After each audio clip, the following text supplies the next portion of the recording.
All right, welcome back to the fourth live stream. What's up, Dave? I am.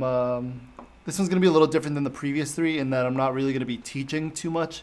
Probably going to be going through an Angular course that I bought a while back, but I didn't finish. I probably got through about like 60% of it, but I haven't touched it in like 2 years or a year and a half or so. So I'm gonna be going through that. So I'm gonna be a little bit quieter today. Not really gonna be explaining everything that I'm doing like for the entire time. I do notice that it is pretty exhausting to just keep talking for 2 or 3 hours and thinking and doing everything out loud. So this one's gonna be a little bit yes. The instructor's name is Max. Actually, I'll pull it up so everyone can see what I'm gonna be doing. So I'm going to be doing Udemy Academind Angular. So this is the course. Actually, it's not this course. It's not the crash course. Or is it? Maybe it's this one? I think it's this one, yeah. So it's the Angular, the complete guide. If you're interested in buying it, do not pay $109 for it, because you could easily get it for like $13 or something like that. They have deals all the time on Udemy, or like coupon codes and stuff that you can use to save money. So I'm going to be going through this. I have it open on another computer. I'm not going to have it on this screen, just because I don't want to get in trouble or like show exactly what he has or what he's saying. So I have my AirPods in. I'm going to be doing it on my my other computer here on the side, and then coding on this one. So you will be able to see what I'm actually coding, and I'll probably say what I'm thinking out loud or what I'm learning to hopefully make it stick a little bit. But since I'm not like an expert at Angular or a pro at this, I'm going to be mostly just like working quietly, listening to this thing, learning, watching, and then doing it on my own here on my computer, on this other computer, the one I'm streaming off of. So this is the course that I'm going to be going through. Angular is a front-end framework. Kind of like React, except there's a lot more things to it. It's a way of creating single-page applications on your phone, so to make like a web app or a website almost feel like an app, like a single-page application. That's what the SPA means. And you could develop it. You can make it for one platform for like the web, and then on your phone it'll look like nice. It'll almost look like it's native to the phone, like it was created natively. So I know a lot of people like Angular, some people don't. Some people like React, some people like Vue. But Angular is the one that I probably have the most experience with. I really haven't spent too much time with React and none with Vue. So for this live stream, I decided I'm just going to do some Angular and make something based off of what I'm learning in this course. So without further ado, I think I'm going to get started. It's going to be pretty quiet, but I'll be paying attention to chat. So if you have any questions, or if you just want to say hi or whatever it is, feel free to comment in chat. Other than that, I'm just going to get started. So let us first I need to get the timer going. So right now, is the count up timer on? Okay, so it's on screen. We're at 7 hours and 10 minutes. Let me go back to let me actually run the code. So we made this on the first live stream. We made a timer. For those of you that are just tuning in for the first time, we made a count up timer because the app that I'm using isn't great for creating a count up timer because it keeps restarting it. And for this month, I'm trying to hit 60 hours of live streaming, of coding, learning to code, doing stuff like that. So I created my own count up timer that keeps track of like where I'm at along the path of 60 hours. So we're over 10% of the way there when you think about it. But I am behind pace. I should be around 14, a little bit under 14 hours right now, and I'm at 7. So we have a ways to catch up. We'll see how many hours I stream for today. At least 2, maybe 3, maybe longer. We'll see. We'll see how in the zone I get or how tired I get. Because this is a little exhausting, and I'm using I'm at a standing table, so standing up for 3 hours is it's a little tiring too. All right, so let me run this count up timer, and it should be going on screen right now. There we go. Okay, so that's going. I'm gonna need VS Code, so I'm just gonna close that. and I'll pull it open whenever I need it. Okay. How are you doing, Dave? How's Texas? Okay, what do I need to do? Actually, I'm gonna need my terminal. I'm gonna need another terminal then. I'm gonna open up another window. Yeah, we'll open up a new terminal window because this one's gonna have the timer going. So I'm gonna create another one that's gonna be everything for Angular.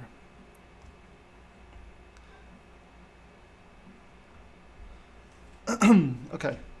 Let me actually get it. It's great. Glad to hear.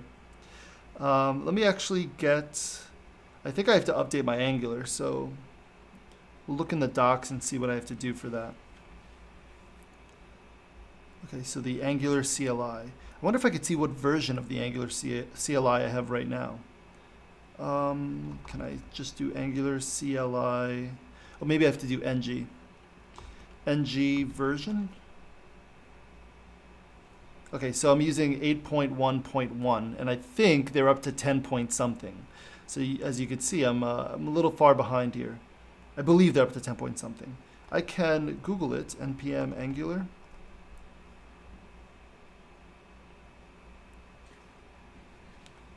No, not packaged Angular. Angular CLI, maybe this one. So yeah, they're up to 10.0.5. So I'm a little bit behind. So let me update that based off of the instructions here in the tutorial.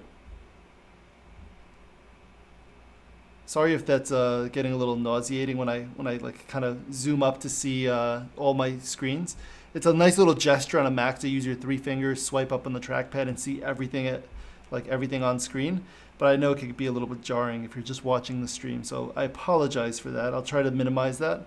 Let me install the latest version. So it's going to be npm install -g Angular CLI. Angular /CLI. Okay.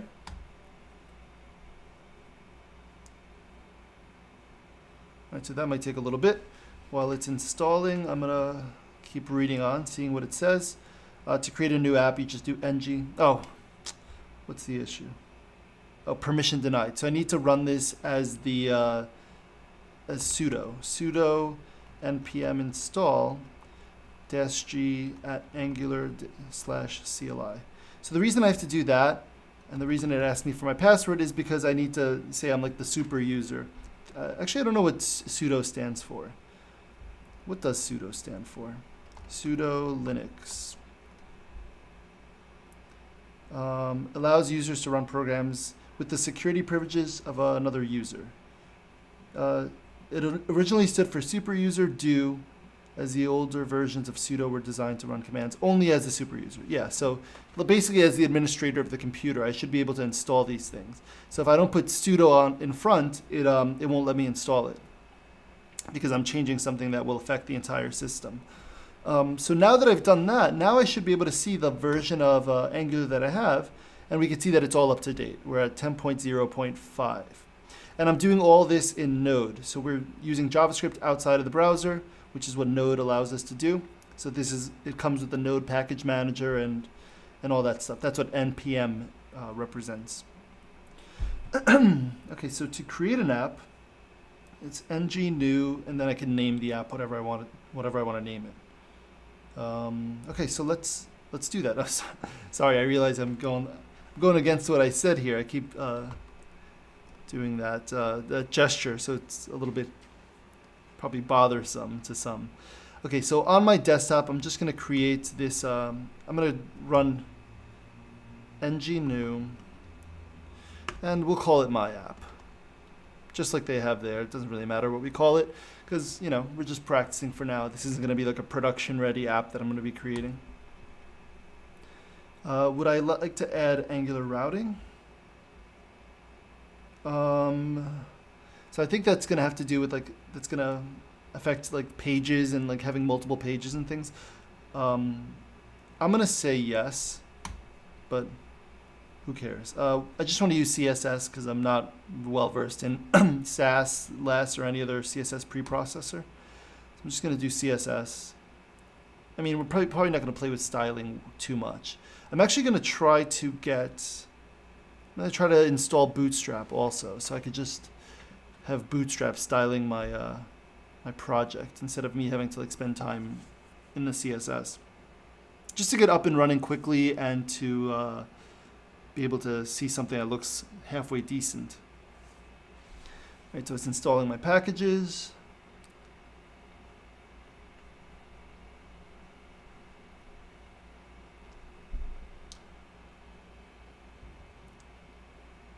Still taking some time.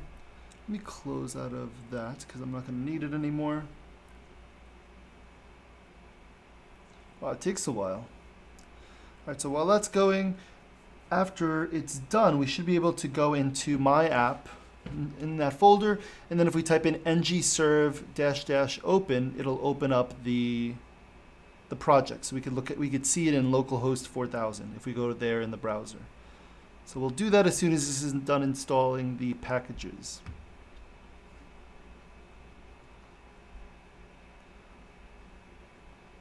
Wow, that is really slow.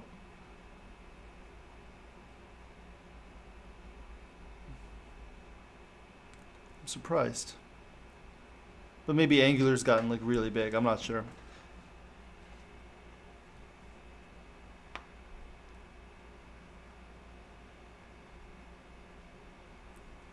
Let me actually bring this to the bottom so we can see our timer going. There we go, 7 hours, 17 minutes, 34 seconds or so.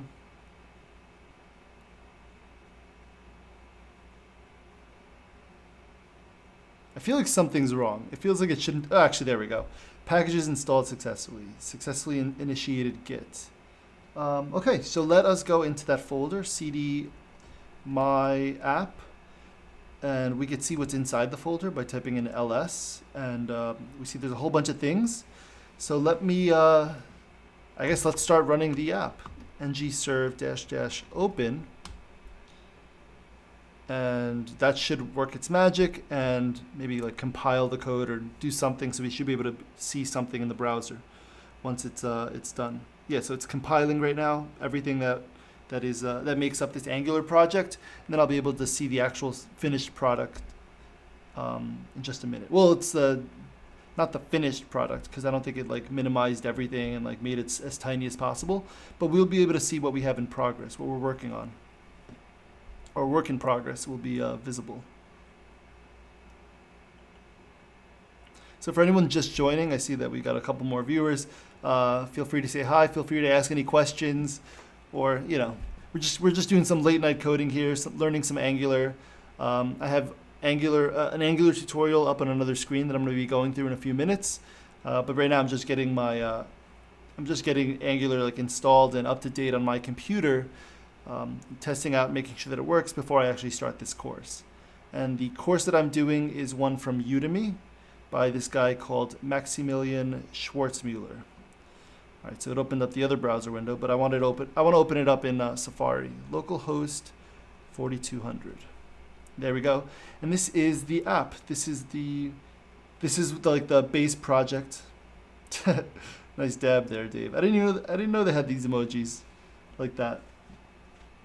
All right, so this is the project that is we're currently working on. Let me open up my Finder window, and we're gonna open up my app inside of VS Code. So that way we could actually see this project. So here we go, it's opening it up. And this is what it looks like so far. Let me just make sure that this is filling up the screen. There we go. Okay, so everything that we just did created these folders, this E2E folder, node modules, and the SRC. SRC is probably where my app is. And it created all these other things, these JSON files, JavaScript, and so on. There's also git and ignore here. So if I was going to upload this to Git, it would ignore some files if I don't want to share some private keys or something. So in SRC in the app, we should be able to see the default app somewhere in here. One of these is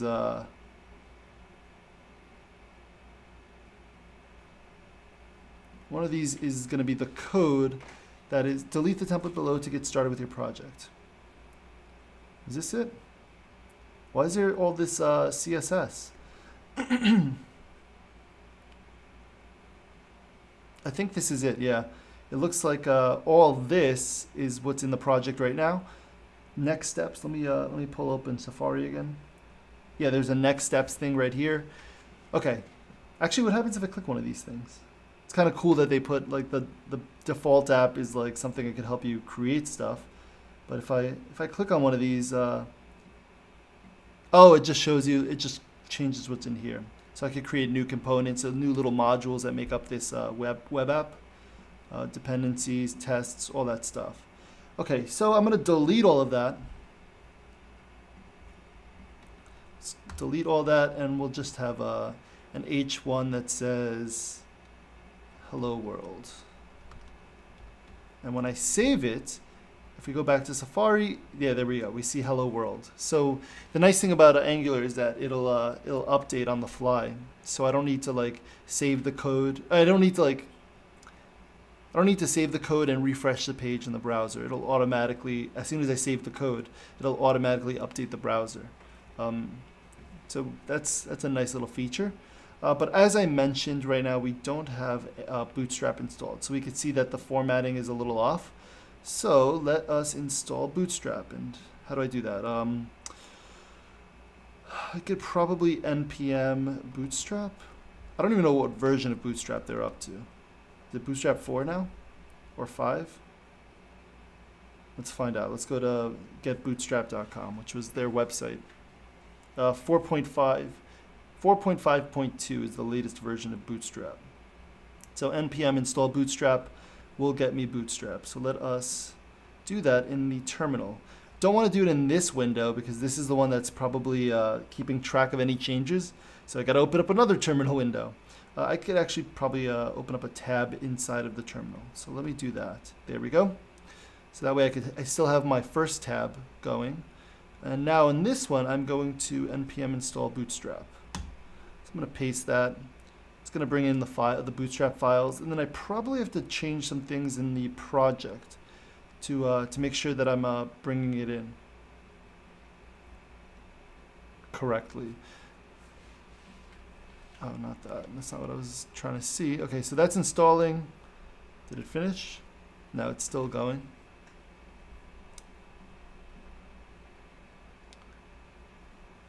It's a nice little ruler there, Dave. A little Angular. All right, so I think we installed Bootstrap. Let's find out in the Visual Studio Code. There should be, all right, so it should have updated Bootstrap. I think I need to go into one of these files and bring it in correctly.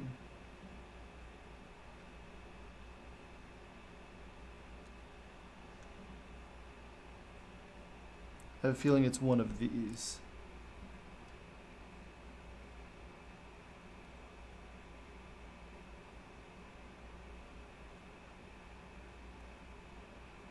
Maybe in assets? Or styles. In styles, I think it is. Okay, so styles is going to be where I want to add my Bootstrap. So let us add it here to the project. So I got to find out where that Bootstrap file is. Okay,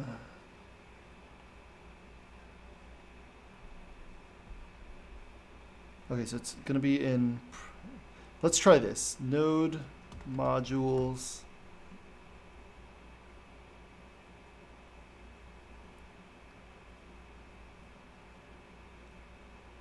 Then Bootstrap, node modules / Bootstrap. And I have to figure out, I have to make sure that I have the path correct because right now I'm in the SRC path, I think. So I might have to back out. We'll figure it out. We'll gamble a little bit and try to guess it. So it's in Bootstrap, dist CSS, bootstrap.css. Okay, so Bootstrap, dist CSS / bootstrap.css.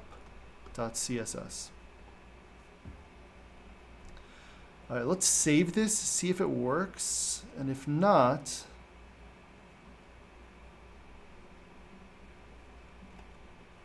all right, it's possible that because I changed it in inside of the angular.json, I need to actually rebuild the project.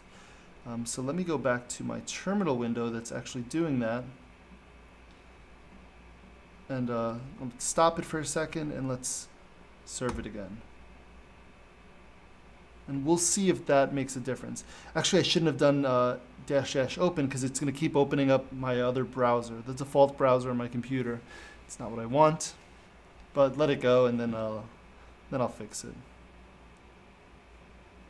I saw something with Bootstrap in there, so we'll see. We'll see if that was right. It might have been wrong though.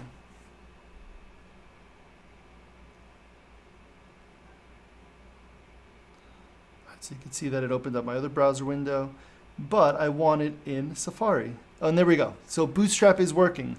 As you can see, this hello world looks a lot different than what it did before, because before it was just using the default browser fonts and stuff. But now it's using Bootstrap, which is what I wanted. So we're well on our way to building this app. Let me close out of all this. So that's a little bit tricky, but we got it done. Let me go back to my HTML. And when you're using Bootstrap, I think we need to put everything in a container. Div container. All right, how do you do this? You do rows and then columns. Columns inside of the rows. So div row, div column. Let's do column 6. We'll have a hello world in here. And then we'll do another div col md6. And then we'll do goodbye world. Goodbye world. So let me save that. Let's just see what that looks like. There we go. So we have our 2 columns. We have 2 columns in 1 row, and we are able to now do some Angular. We're able to do some coding here and work on this website that we're doing with Angular. Okay, so actually, it's kind of tricky because if I start at the beginning of this tutorial, it's going to might be actually kind of boring to go through it myself. Maybe we should try creating something that is more fun and then getting stuck and then going to the tutorial if I need help or if I'm trying to figure out how to do something specific. Let's see. Should I kind of actually, oh my gosh, it's so tricky to know where to start sometimes. All right, you know what? I'm going to go through the basics of the tutorial. I know it's going to be a little bit, there's only 2 people in here, but it might be a little bit boring to watch me watch something when you can't hear it because I have my AirPods in and I'm watching it on another monitor. But I'll explain what I'm doing if you do continue watching. I'm going to leave Visual Studio Code open just because I have the timer going there and now it's visible. So I'm just going to go through the basics of this tutorial and see what I need to do to flesh out my project a little bit, and then I'm just going to go back and forth.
All right, so it looks like he has a different version of Angular here. Because this tutorial was made with Angular 2, and he updated it for Angular 10, but he's using a file that I don't know where he's getting from. Where does he do that?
Wait, where is that file then?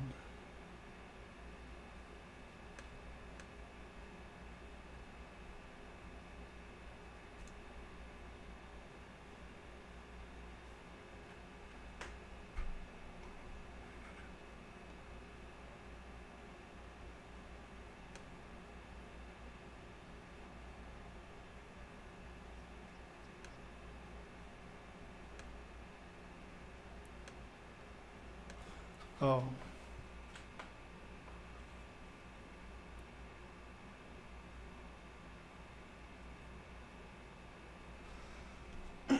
Alright, well that's going to be a little tricky. I'm going to have to send a file from that computer to this one. That's not so bad actually. I'll just save it. I'll see if I can airdrop it over.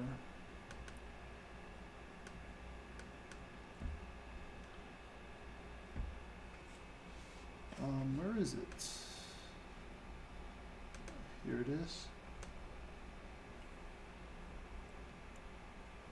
Share, airdrop.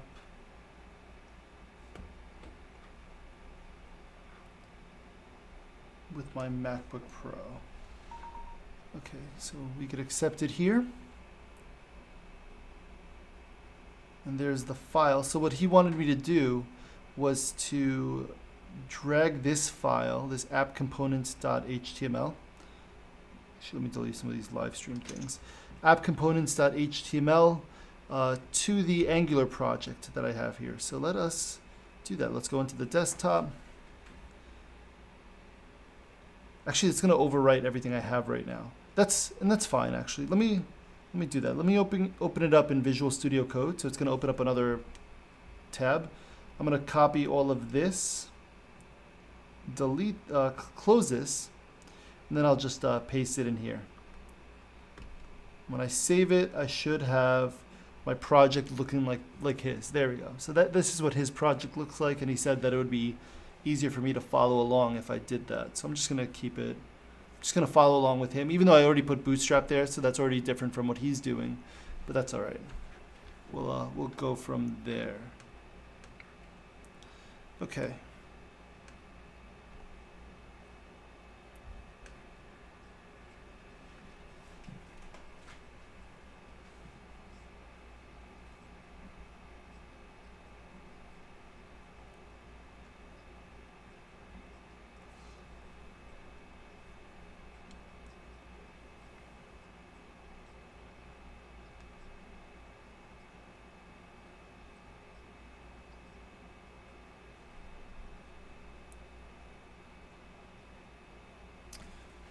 Components.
All right, let's create a component. What do we got to do?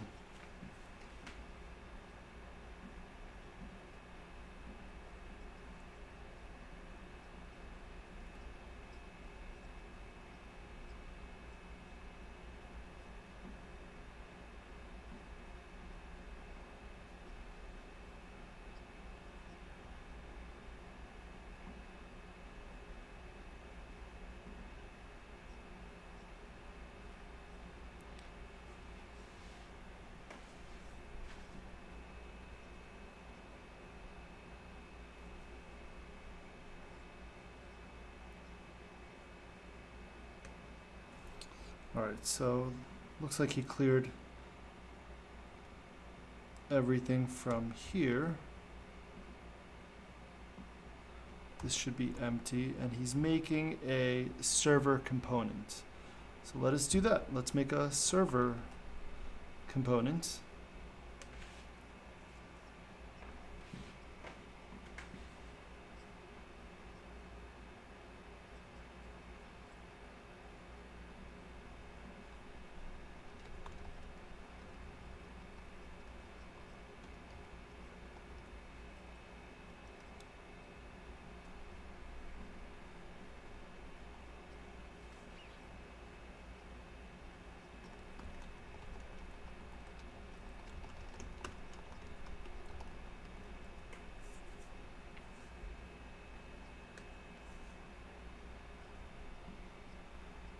It's the same.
Why am I getting so many like weird errors and stuff?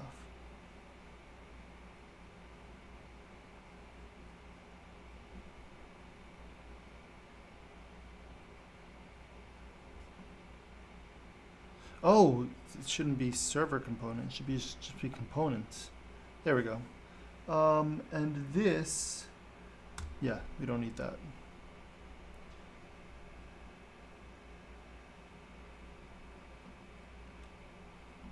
And why is everything so okay, so we don't want two spaces. We want, sorry, we don't want four. We want two spaces.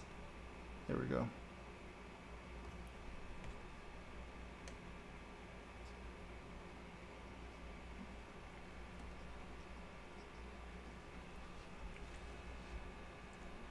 Okay, now to use our own component, we have to change something in app module.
Okay, so we have a relative path also. We're getting it from server/server components. There we go. So if we don't do this, then Angular doesn't know what other components exist. So that's why we have to go into the app module .ts file and then register our components in there. And this is from TypeScript, so now Angular knows where to find it.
Okay, so now we should be able to bring it into our project.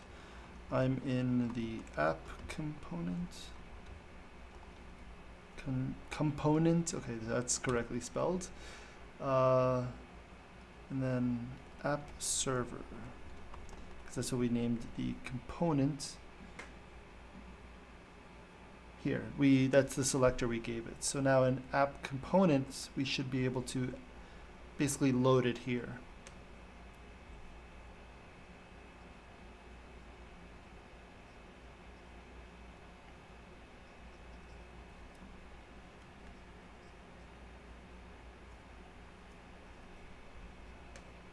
Okay, so let me put some HTML in here. Let's just say this is the server component. So that way, the app component, it should say I'm in the app component, and underneath that, we should say this is the server component. Perfect. Okay, so we have two components, one component inside of another. Okay, so that's how you can create it manually. Okay, and this is an H1, that's why it's so much bigger. Let me make it an H2, and you see that it resized it automatically. So that works, that's good.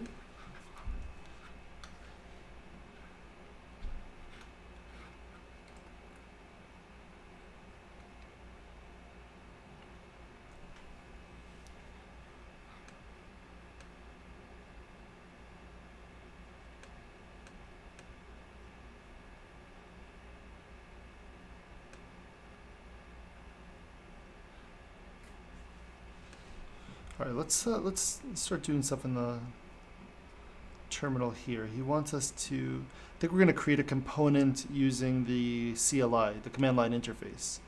So how does he do that?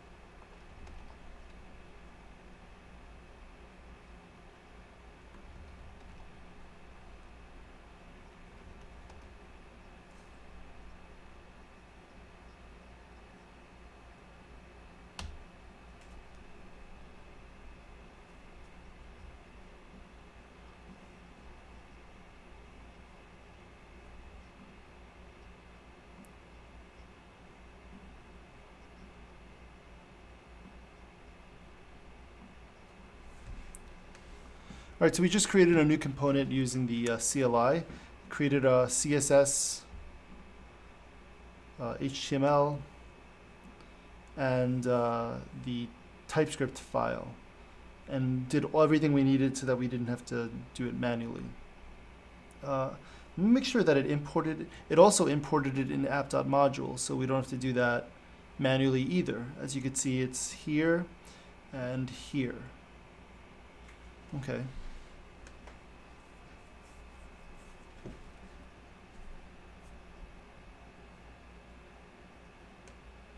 And so in servers, he wants us to have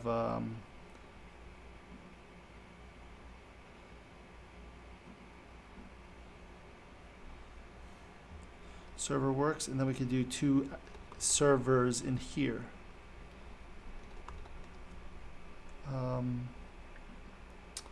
So server just says this is the server. This is, I'm going to get a server component. Let me go to the app component.html, and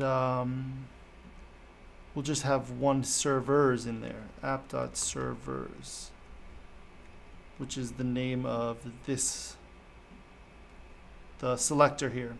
So now this should display 2 servers. Let me just make sure everything's all saved. Let me close some of these windows because we have a bunch open here that I don't need to have open. Okay. So yeah, so this says this works. We have the app component working, we have the servers working, which has 2 servers inside of it. Okay, let me close out of this Angular tutorial also. Let's go back to Visual Studio Code. Okay.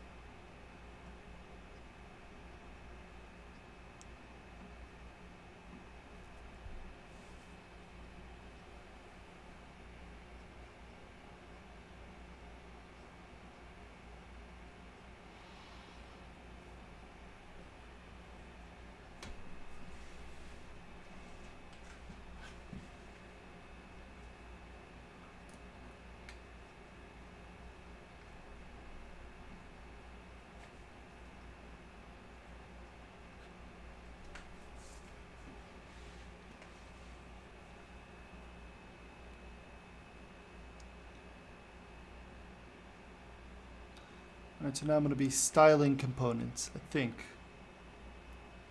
Yeah.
All right, so let's bootstrap this a little bit. Use some bootstrap. Div container row,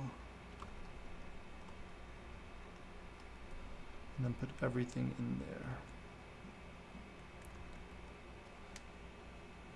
Wait, why is that? It should be 2 spaces. Why does this always say 4?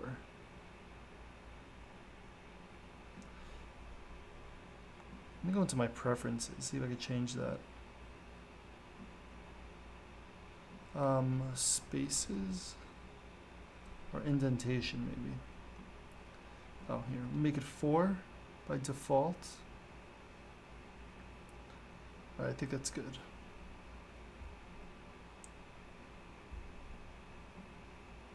Or it was 4, and we made it 2. Yes, we made the default editor size 2. Okay, so that should be good.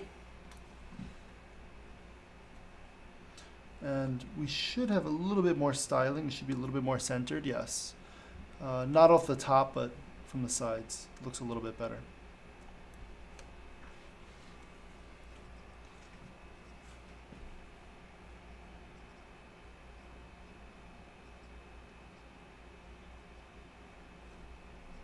App component.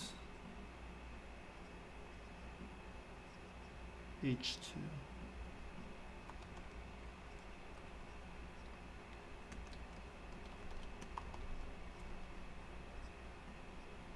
Mm-hmm.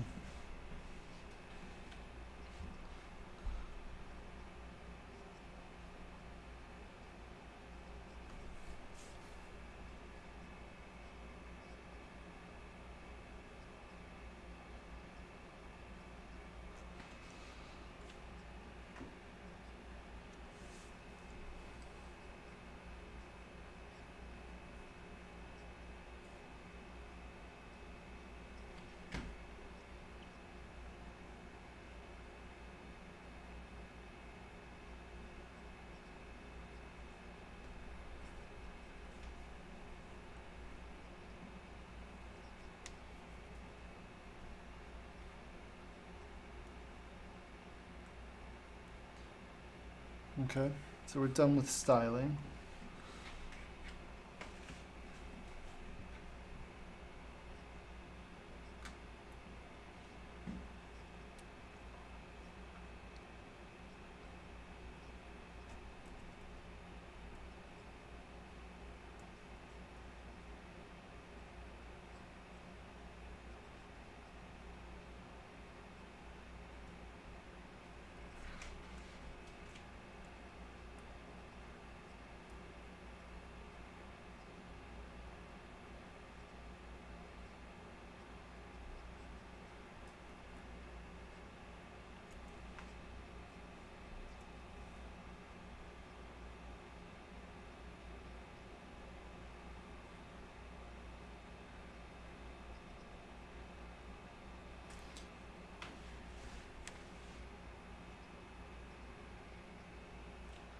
Um,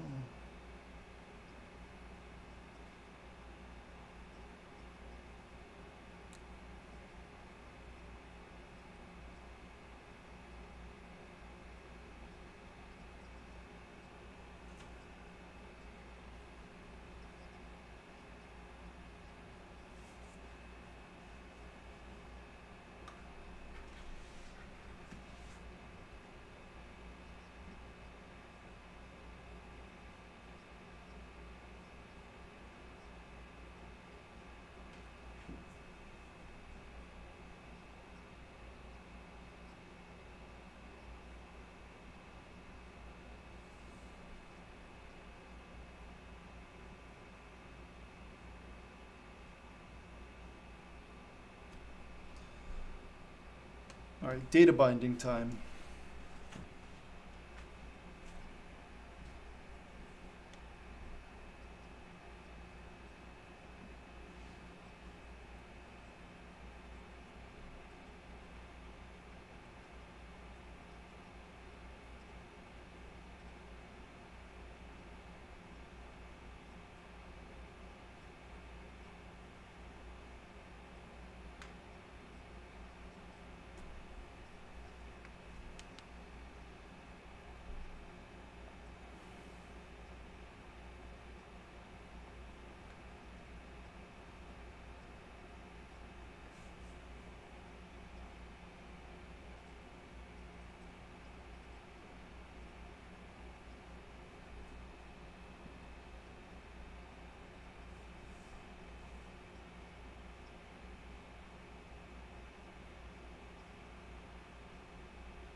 All right, string interpolation.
Server ID, server status. Good.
Oh, we could do that.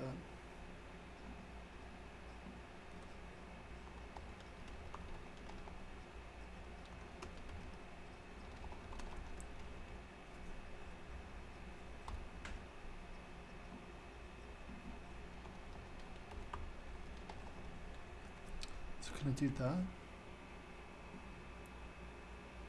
Let me make sure that that's actually working.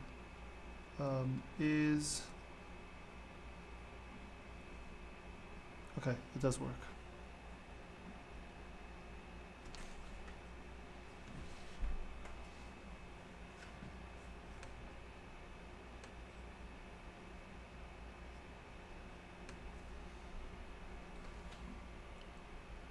Servers.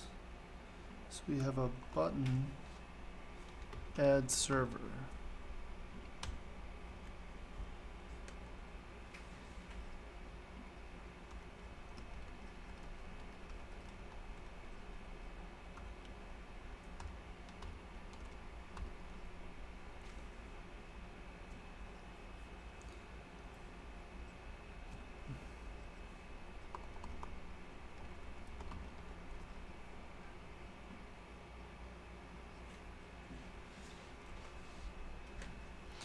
Okay, so hold on, there's a few things I missed there.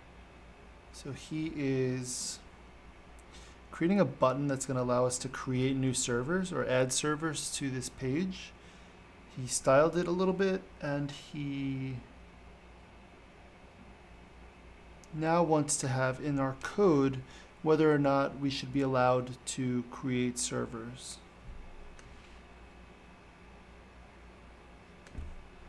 So we're going to have allow new server, set it equal to false.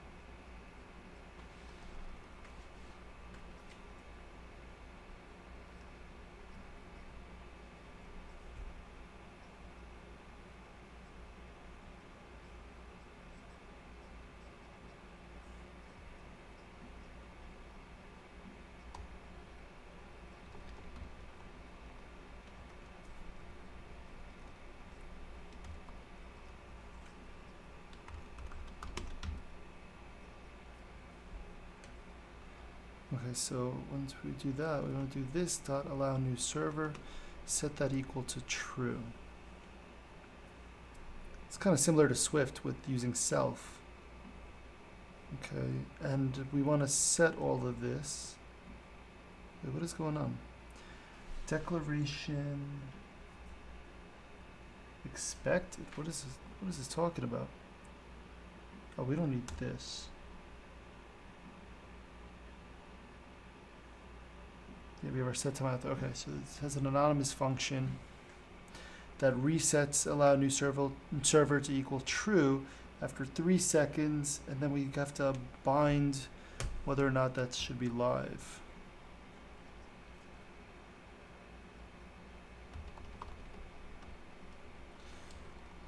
Equals.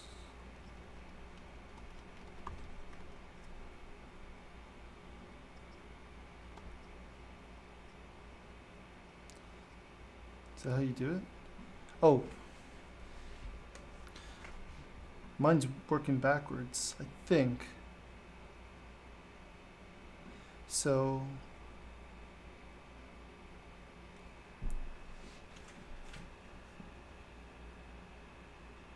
when it first starts, oh, so mine gets disabled after 3 seconds. But I think what he wants is to have it enabled. Oh, well, that doesn't make sense because then I wouldn't have. All right, let's see what he does.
Now we're going to do some event binding. So we're going to get that button working.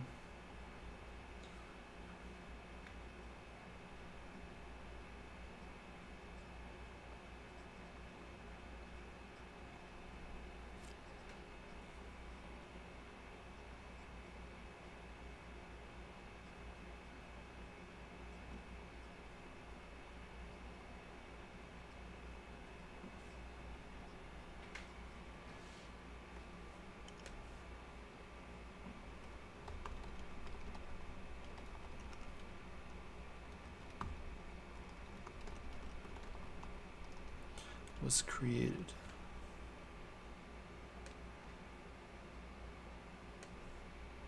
And we'll have that in our,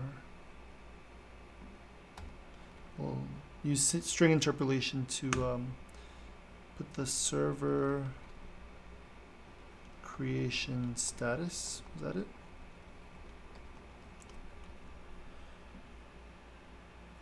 Is that what I named it in TS? Server creation status, yes. So that should be in our thing. No server was created, okay?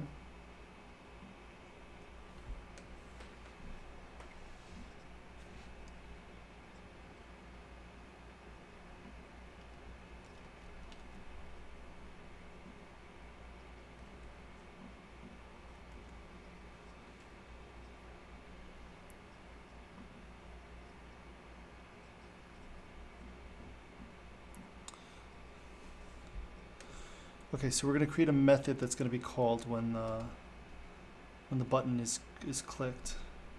We'll call it on create server, and this is going to change. Whoa! This dot server creation status equals server was created. Then we have to run this when the button's clicked. So I think we could do like an event on click. We could run on server created. Is that what I called it? On create server. And I think I need to put the open and closing parentheses. So let's see if this works. No server was created, but when I push the button, server was created. That's exactly what we want. So now we have some event binding going on. Oops, that's not what I want open. Now we have some event binding going on.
Okay.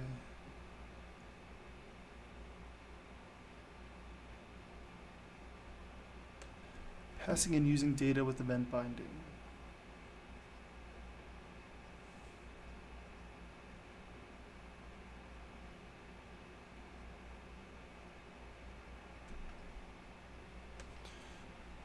Okay, so in servers, let's get rid of server works. So we have a label, server name, and we have an input, type text, class of form control. Oh, I lost the quotes there. There we go.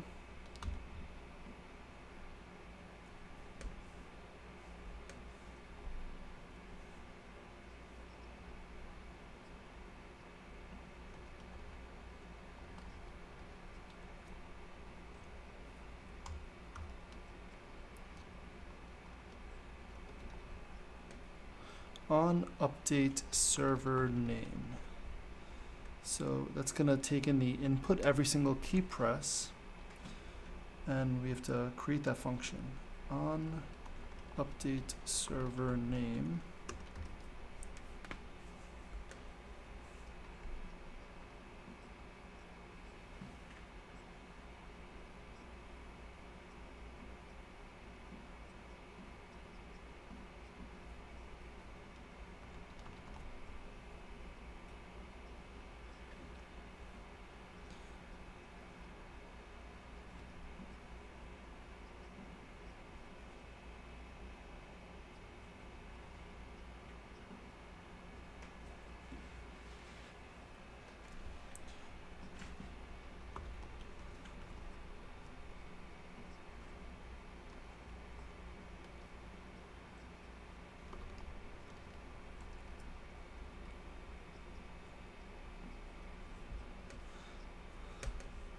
All right, how do we see the, okay,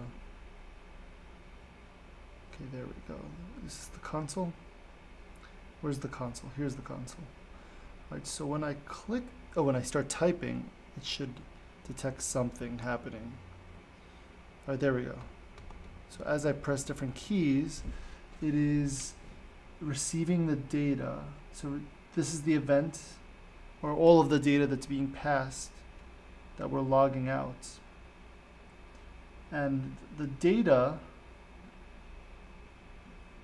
property in that object is the letter that I pressed. Okay.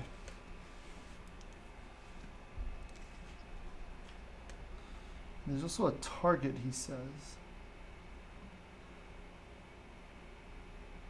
Target is the HTML element upon which that event is was triggered from. Okay, so that was from the input class form control.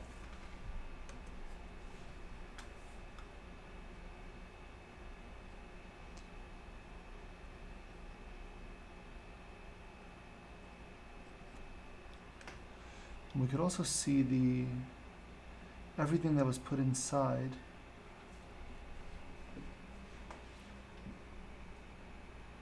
In the value. Okay, so the value of the target. So that's how we could access what was actually placed inside of that input. So we can go back to our code and we'll create a value. So server name, set it equal to an empty string here, but we could server name, set it equal to the event dot, what was it? The event dot target.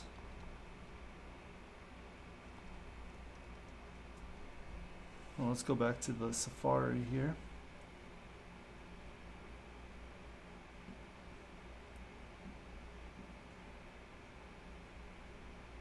So dot target dot value. I think that might work. Dot target dot value. We're about to find out. So then I don't need to log out the event, but what I need to do is, oh, and I have to do this dot server name. No, this dot server name. Okay. So we should be able to access what the person typed in, and it should update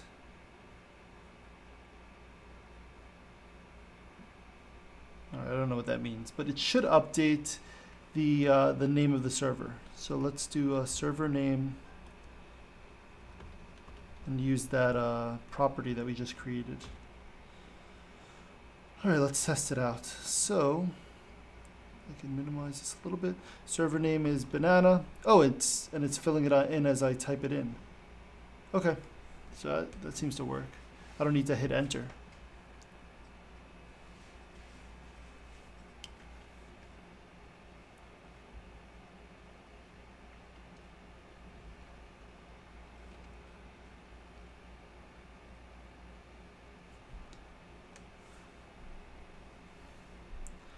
It says the IDE doesn't like that. Why is that?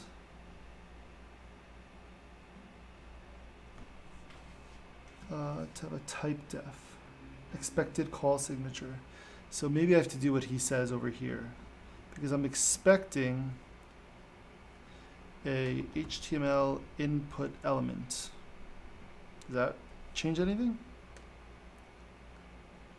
Oh, of dot event. So that's, we're like being explicit, I think, about its type.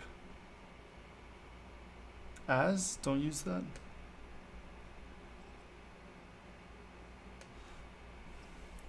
Oh, and then we need to put it all in parentheses. All right, is that what?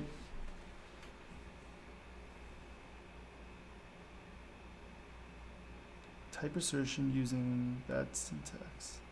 Maybe they changed it. Maybe TypeScript has changed since the course was created. Input element event dot target. I mean, let's see if this still works. Yeah, it still works. It's just we're getting some like weird thing here. Let me Google that. I'm curious.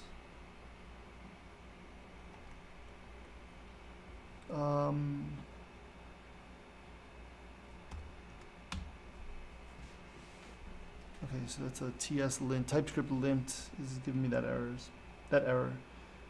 How to fix. You need to specify the return type for function explicitly. So it's returning, I guess it's of type any. So maybe that's why. Missing type definition. Basically some annotation for function. Specify the return type explicitly. All right, so this isn't really returning anything though. So maybe it's a void. We'll see if that works. So it's, okay, so that cleared that. This one's still giving us a little bit of a, what's the fix? It's not the white space. Let me Google this one too. I mean, these are errors that aren't breaking it. It's just, I guess this TS lint that I'm using is thinking that that's potentially a problem. So let me Google that one.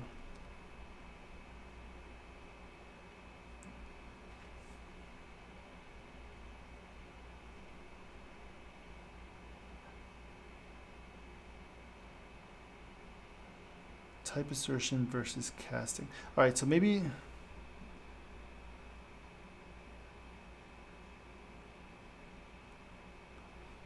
we could just remove it. It seems to be working fine without it.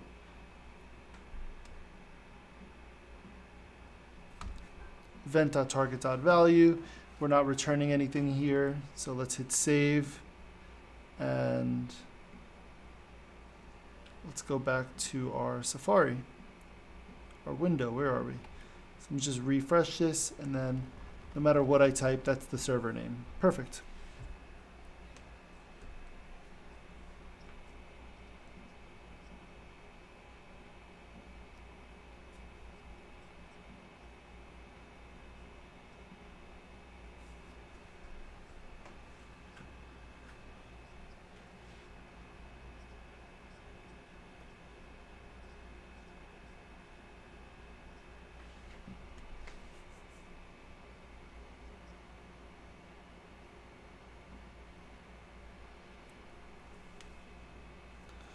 All right, for two-way data binding, we need to import the forms module.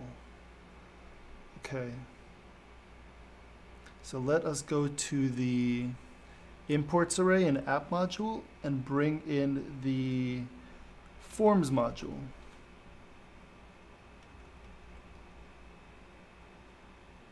Okay. What's the error? Maybe because we need to import it first. Where would the forms module be? So let's import from Angular Forms. So let us import the forms module from Angular Forms. And when I hit save, it turns it into a single quote, and our forms module is in there. It's imported, right? Forms module in the imports. Yes. Okay, two-way data binding.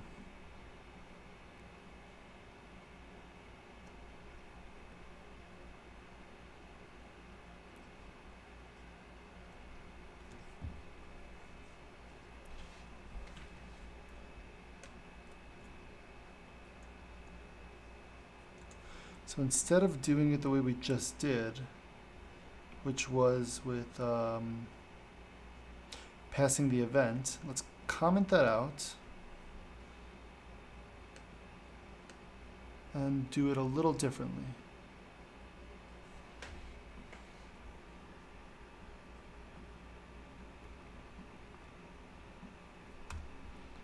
Form control, and instead we're going to do something different.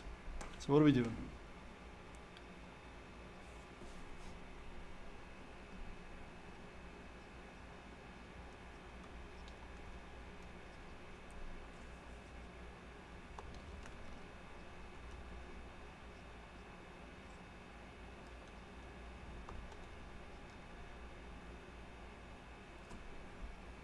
Oh, no. That's so that we set that equal. We set ng model equal to that. And that should bind it without us having to access the event object.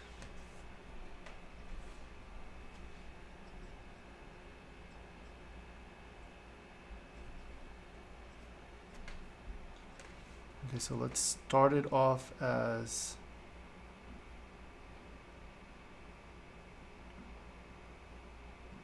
test server.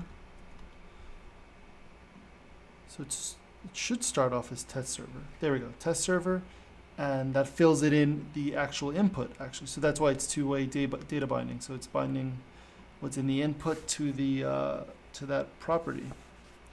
And then if I keep adding letters, it'll do that.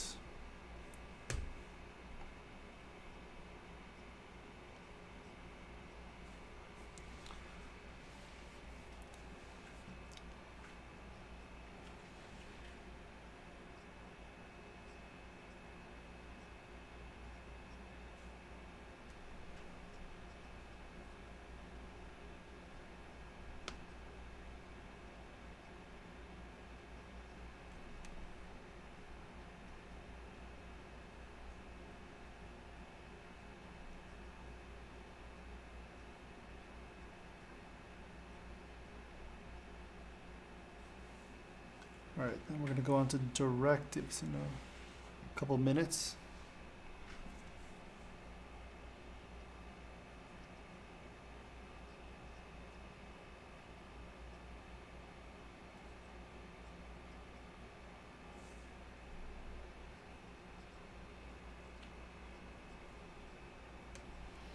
Okay, so on create server.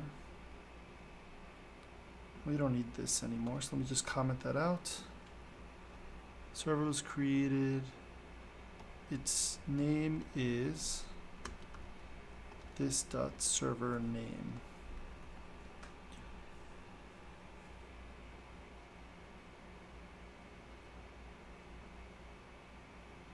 Same idea. We're not returning anything, so I'm gonna say that's void. Let's see. Server's created, its name is that, and we don't need to start it off as test server. There we go. So that, oh, okay, so it's not going to compile because it's trying to set its name, but it's not. Hold on, wait a second. That shouldn't be a problem. Oh, you know what it is? I need to declare it, but I don't have to give it a type. Let me just say that there is a variable called server name. Will that let us go? Okay. No server name until I start typing it. But I want it to only show up when I hit add server. So what are we doing here? I think that's what he wants. When we hit on create server. So we don't want to show it. We don't want to show it in the HTML. So we want to get rid of that. Oh, no. I can't get rid. Create server. I want to bind it to that. Maybe not. Let's see what he says.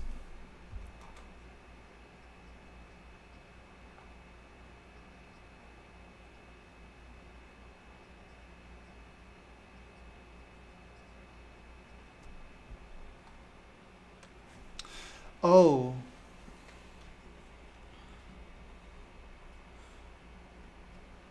Hello, this augment. Yes, I'm doing well. Thank you.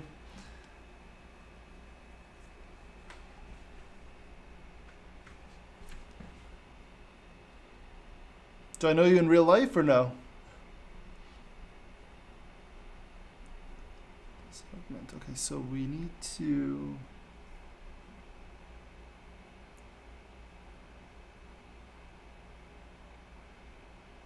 We could leave it as test server.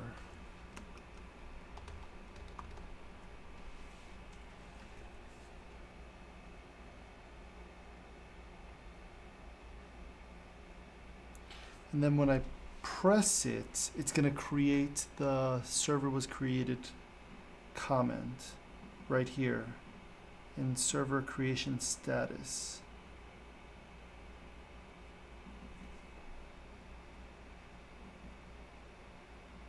Okay, let's see if that works. Nope, never had his teacher, but he definitely saved my grade and mental state with those snap tutorials. Good to hear. Good to hear, this augment. I'm glad.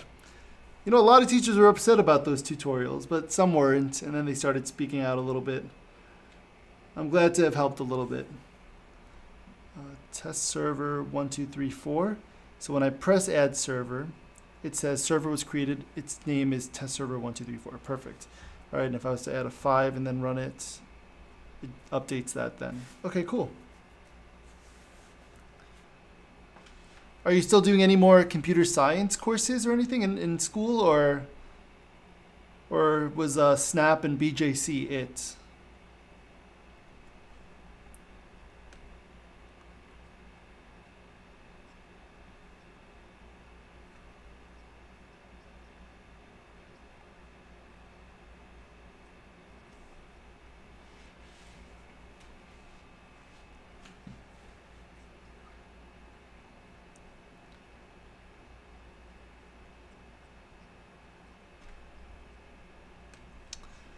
I think if teachers get mad at you for making tutorials, maybe they should rethink their curriculum, not to rely so heavily on BJC, and maybe, make their own stuff. I couldn't agree more.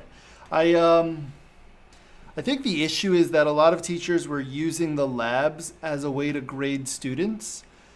So when that's the case, I can see why they wouldn't want the answers out there, because then they can't grade the students. But I don't think that's a good way to grade. I don't think you should be grading students based on whether or not they get the labs done or not. I think what matters is like the process of learning, getting stuck, making mistakes, fixing them, learning why you got stuck and stuff like that. And being creative too, being like turning the projects into your own thing. The issue was that some teachers were using the actual like assignments as a way to grade students. So they didn't want the students to find the answers. But the other thing they should have realized is that, this is 2019, 2020 or whatever, and like when it comes to computer science, like all the answers are out there somewhere. So if a student's like looking for answers or trying to find a tutorial video to try to understand it better, how can you blame them for doing that? Especially when some of this stuff is like tough and you get stuck and you don't know how to think through it. So that was like my rationale for making the videos, to help out the students of mine that would get stuck on it, and like explain to them like how to think through a problem. And then the goal being that they wouldn't have to watch the videos after a certain point in time because they understood how to think through these problems. But just in case, the videos were there to help them out a little bit. But some teachers, I guess probably like older teachers and old school teachers, like they were looking at the labs as, okay, this is a perfect assignment to assess, and I don't want the answers to get out there. But I disagreed with that view. Yeah, they definitely used that grade for sure. They definitely didn't care about effort or actual genuine process, or at least in my time, yeah, they're into CS. They definitely know Googling. Yes. Yeah. It's just like the educational world or learning has changed so much since they were in school. Some of them are really set in their ways, and like, I'm thankful that they were even teaching BJC or CS or coding at all. But at the same time, I could see both ways. I just disagree with the other side quite a bit. I think I really I don't care about like the grade or the fit, like the score in an exam. I care about what you actually learn throughout the process of creating things, trying to solve these problems and stuff like that. So that's the way I looked at it, but I know some people disagreed. But I think some of them might have come around. I did have some teachers come to me and say that that the videos helped them learn it. So, you know, it was a hard ask. There were some teachers that just didn't want the answers out there, and some teachers that were using the videos for themselves. Some teachers were watching the videos in class, sharing it with their students like that. So that was pretty cool. So it's kind of like a mix. But I think the whole educational system is kind of like messed up with the way that it does exams and assessments. It like punishes you for not knowing the correct answer, and I don't like that. So that's my biggest beef with the educational system and like assessments in general.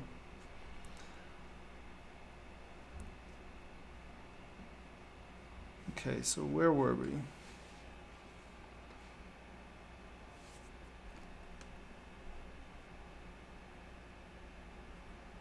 I mean, just think like right now I'm doing a course for fun, and like if there was like a grade attached to me getting something right, like that would be so discouraging. Like it would make me not want to do this almost, you know? So at least there are some nice teachers, but it's kind of toxic to be mad at someone trying to help. Yeah, I agree.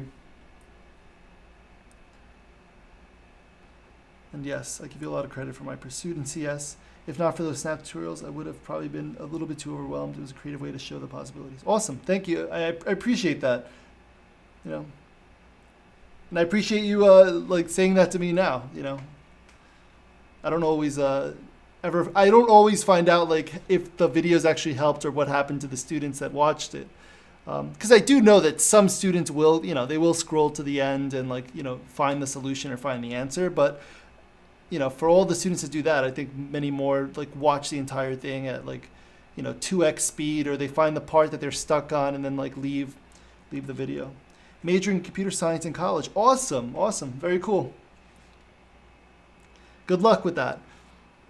Yeah, I've been kind of like itching to keep learning. I mean, I still work in the educational world, so I help teachers teach CS, mostly with the younger grades. But yeah, I mean, I love this stuff. I love learning it for fun. So it's like,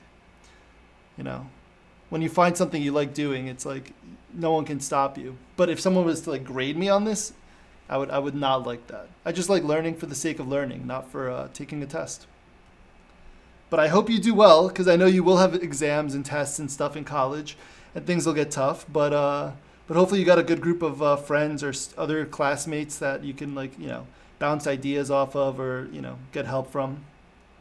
Just be very careful with sharing code or anything like that, because I do know that in college they can be pretty hardcore if you like copy paste someone else's code, like or change it very slightly. You should be very cautious about that. Really try to do things on your own. Remember, me and my friends would be stuck at a certain part, and we'd spend all the class trying to figure out. Next day, one of us would have a complete, would be like, Mr. G, huh? It's kind of funny.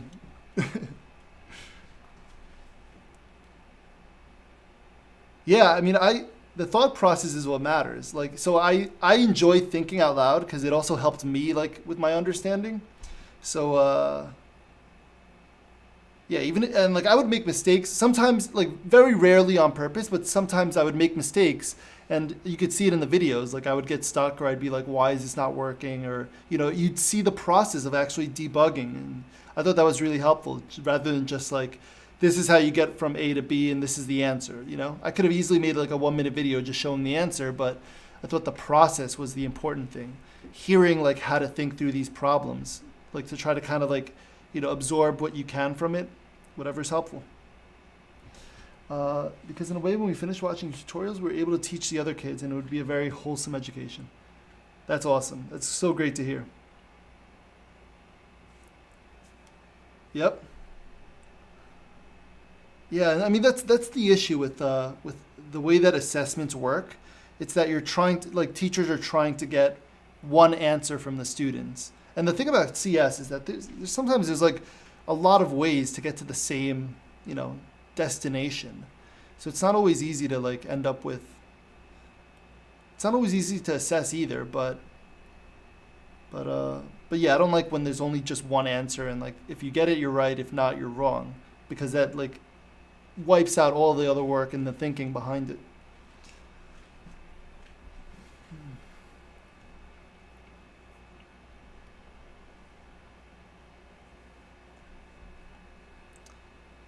Practicing data binding. All right.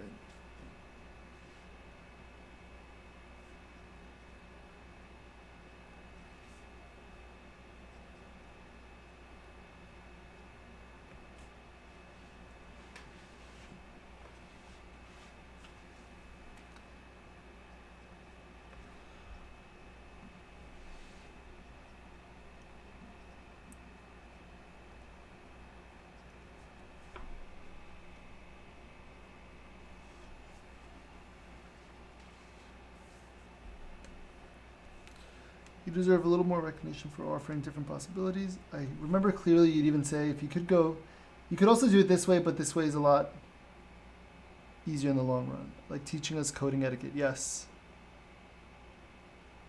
Yeah, there's always, a lot of the times like there would always be like more efficient ways of doing specific things, but sometimes just like doing it the old school, like maybe not old school, but like the way where you show every step is probably better, because when we're writing code, we're really writing it for other people that are reading code. It's not just for the computer. So some people are like, they like making the code as efficient as possible and like having like one line answers or whatever it is. But I like really breaking it down and going through everything step by step myself. And I like tutorials that also do that, where they do that. What language are you learning right now or having to use? Like C++, Java? What are they doing at the college that you're at?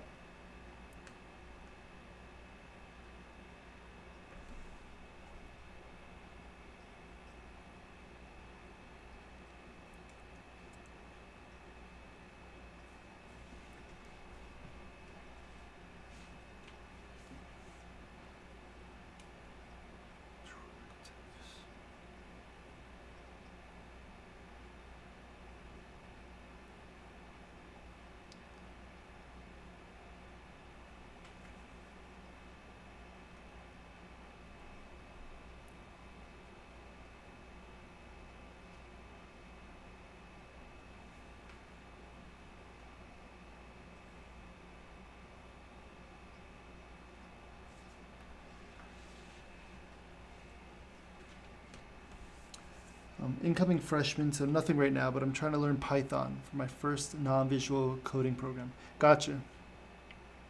I was doing some Python myself with a former student. I have another former student that like has kept in touch, and she's actually not majoring in CS, but she's trying to do all the CS outside of like without having to take classes. Because she wants to get a job in CS, and so she's learning everything on the side. And yes, Python. I mean, the little I played with Python, I kind of liked it actually. I didn't think I would, because I've been doing JavaScript for so long, pretty much my entire CS journey or coding journey. But I liked Python when I played around with it a couple months ago.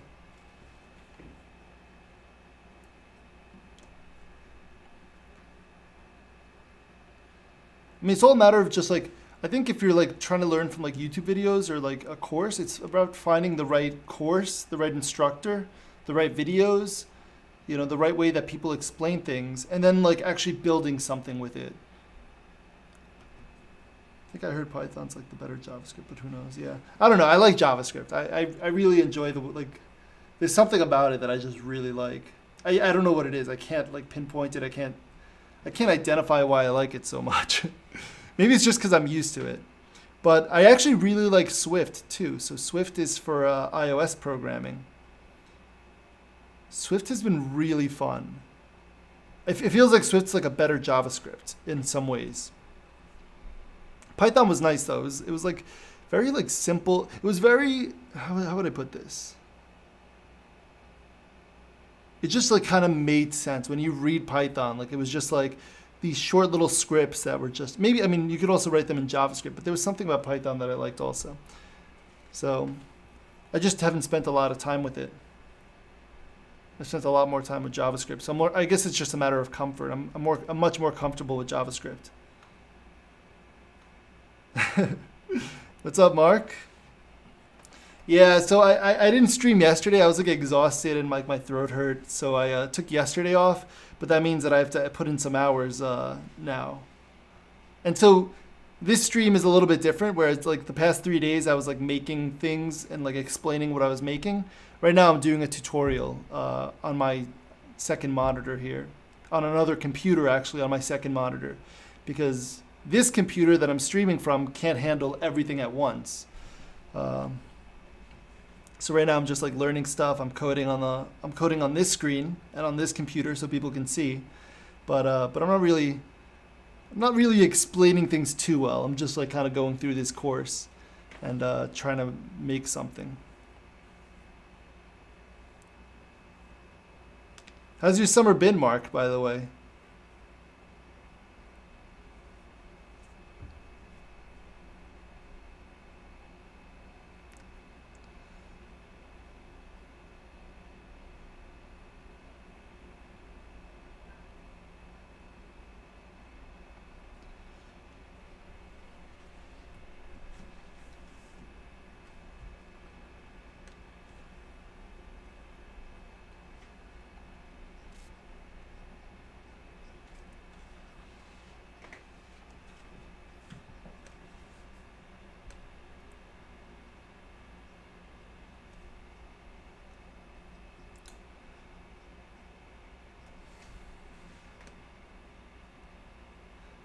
Got much closer with friends and learned a lot through my program.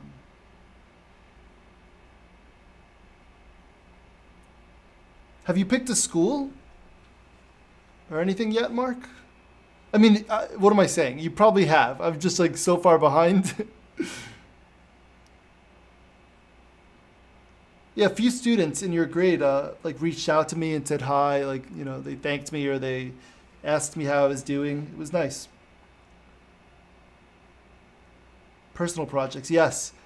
Awesome. I'm glad to hear.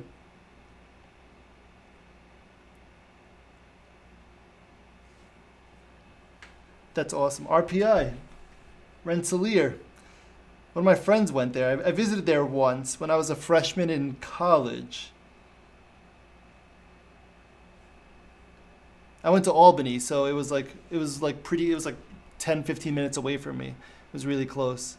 So yeah, I know where that is.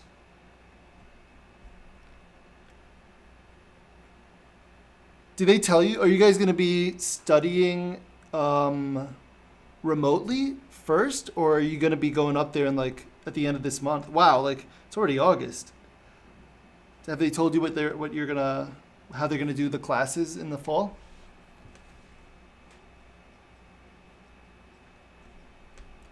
Server creation status.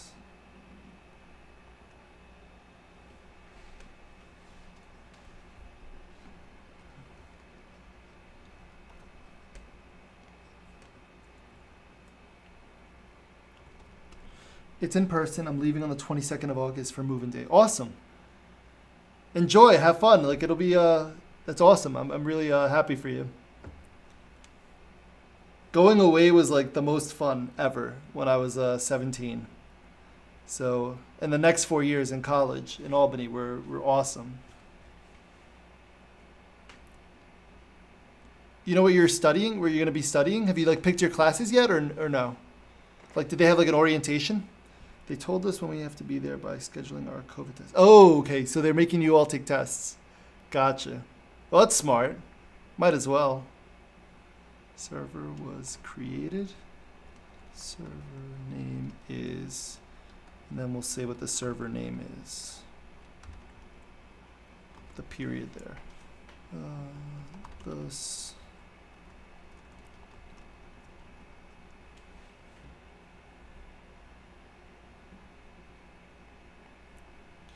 server's created, the server name is. The problem is it's still going to, it's still being bound to the input. So yeah, so I want to change it so it only shows it once I'm, maybe I hit add server. I'm majoring in electrical engineering and I picked my classes. Awesome. Minor in CS.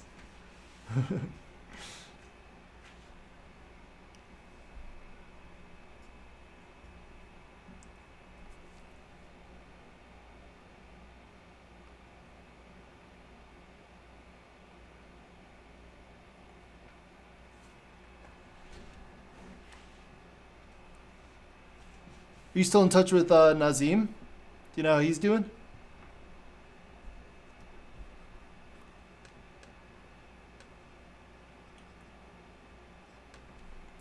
I found it ironic. Pretty much all my friends are CS majors, but I take a computer science class before all of them.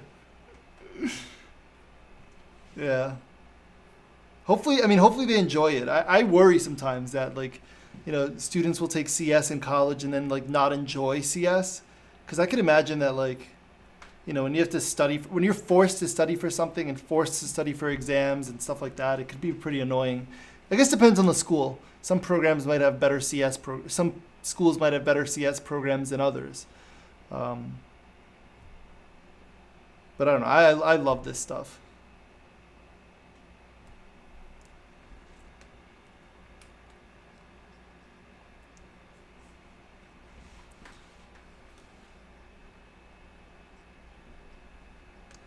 Oh, we can add a directive here. ng if.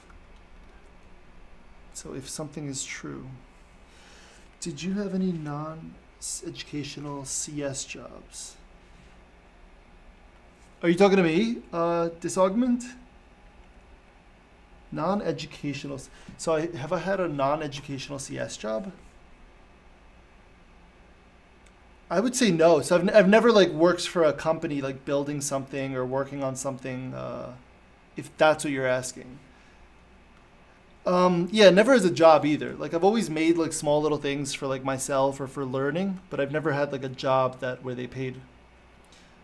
Mark says, I learned a lot about that in my summer program. Most of the software engineers I was working with initially were math majors, but then they said they dropped all of their they said they dropped all their CS classes initially, but eventually returned. Yeah.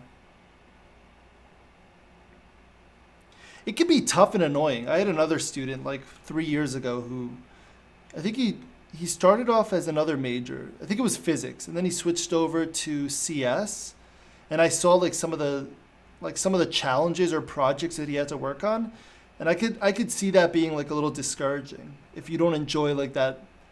The problem solving, solution finding kind of thing. Yeah, he was physics.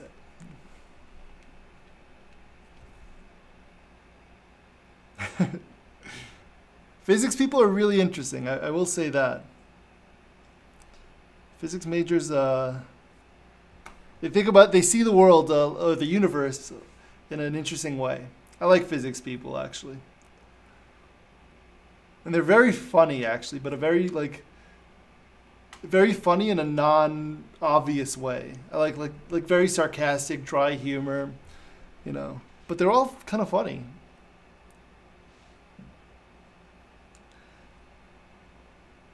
Do you know if you have to do calculus-based physics, or can you get away with just an intro physics kind of thing? Oh, if you did AP Physics, then you can handle anything, Mark. Kind of funny, I bet they all. Yeah.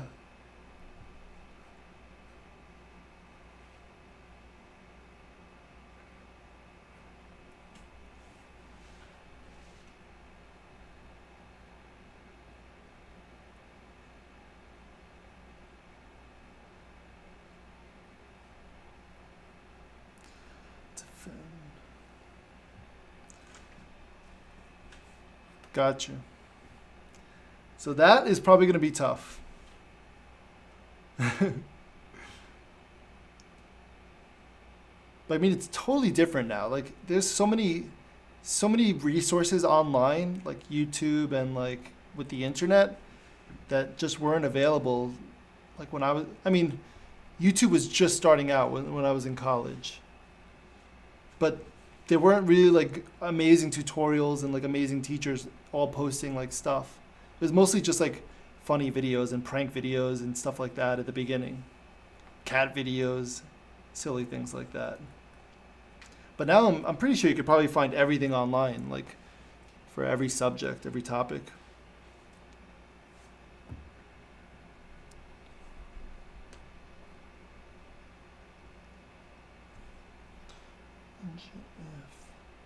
Star.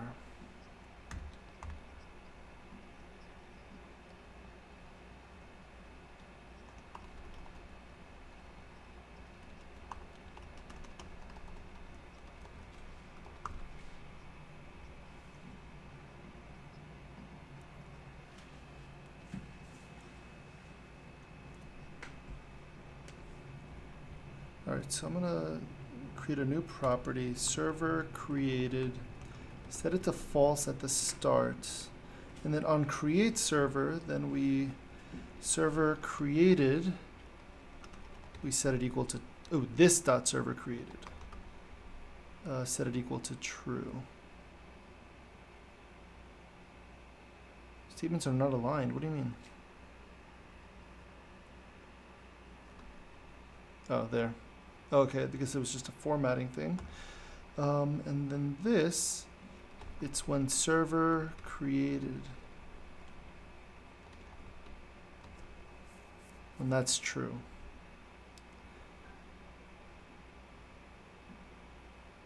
No, I don't want to see it there. I want to see it in Safari. Okay, so we don't see it at the start. After 3 seconds, once I could hit add server, then we see it. Perfect. 3 workouts, 7 to go. Dave, I think you got the. So Dave is the person that is that bet against me doing 60 hours of streaming. So he has to do 10 workouts that are like really crazy.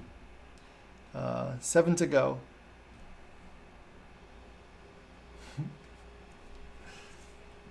I think you got the good end of this deal, Dave.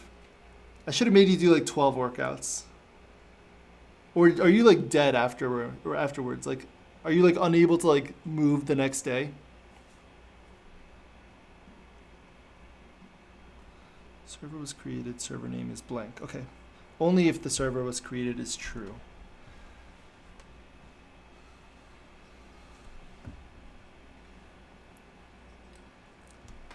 Yeah.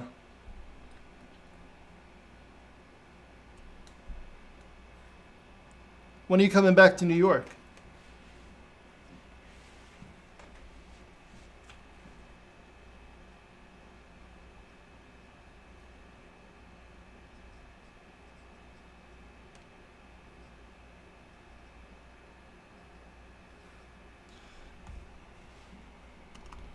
Changes the DOM. Oh, tomorrow. Okay, cool.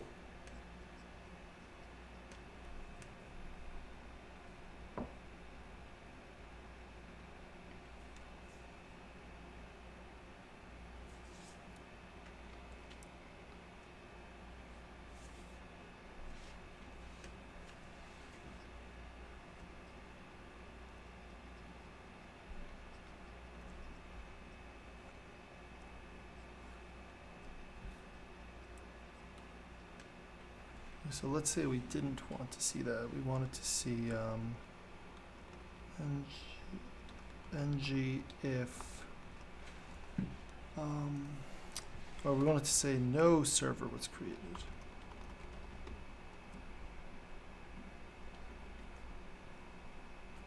So how does that work?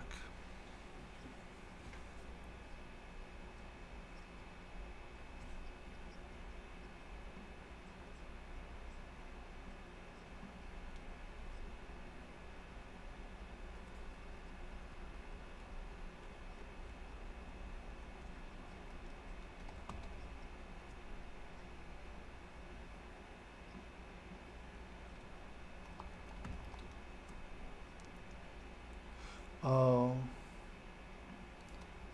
Okay.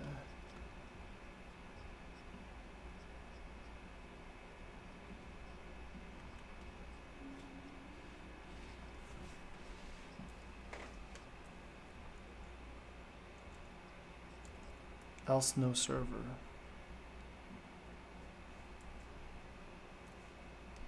Server created, else no server.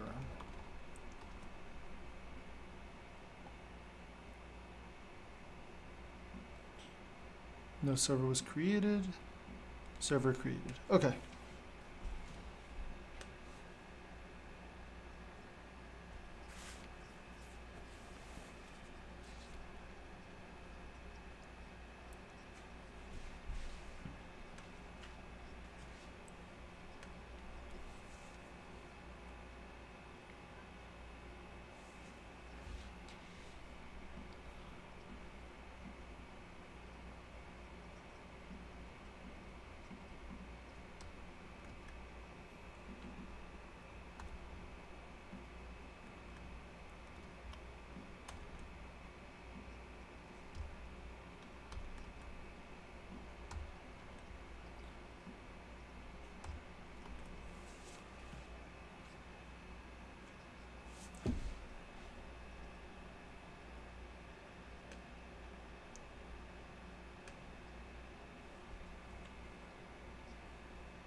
Okay, so this is going to give us a number. Let's go into servers, server, and let's create the constructor and do server ID. This dot server status. Well, that's a string, so we'll figure that out. Gotcha. Okay, server status equals math random. If it's greater than 0.5 online, offline.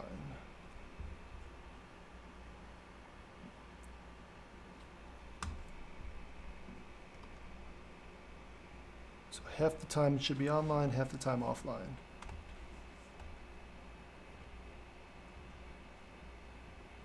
Okay, that works.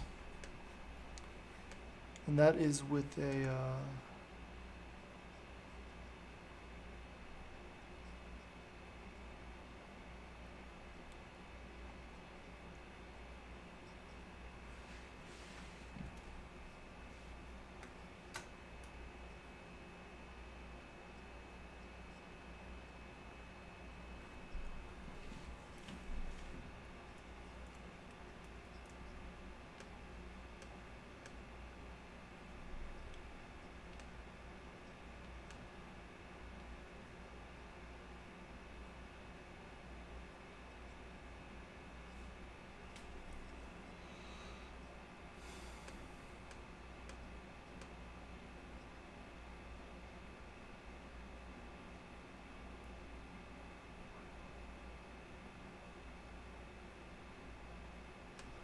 all right, let's see some lists.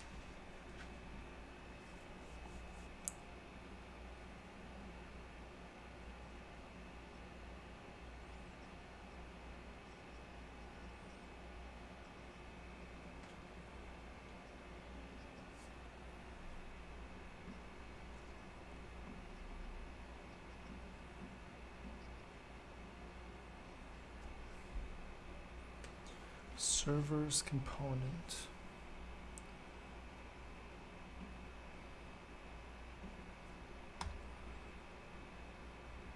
Servers.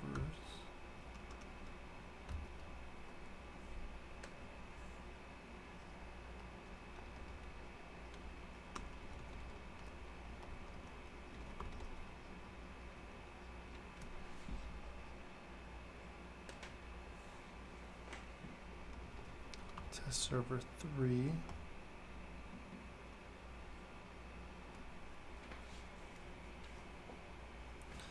So when this loads, when this gets created, we want to this dot servers. We want to push the new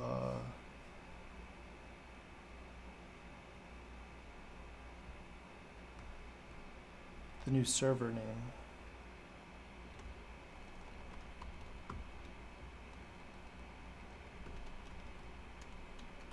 Did that work? Let's find out. Actually, no, this is not going to work because we need to display it correctly, which is not what we're doing right now. We're just displaying these. So we need to use an ng4, but how?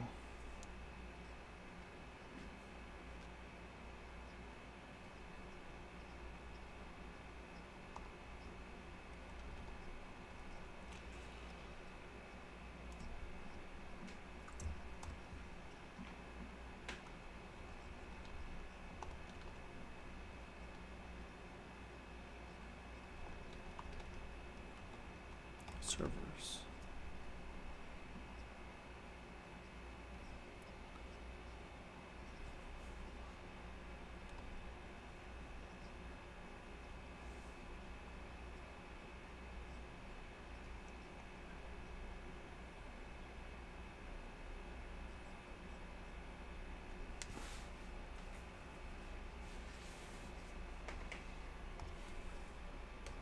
All right, let's see if that works actually.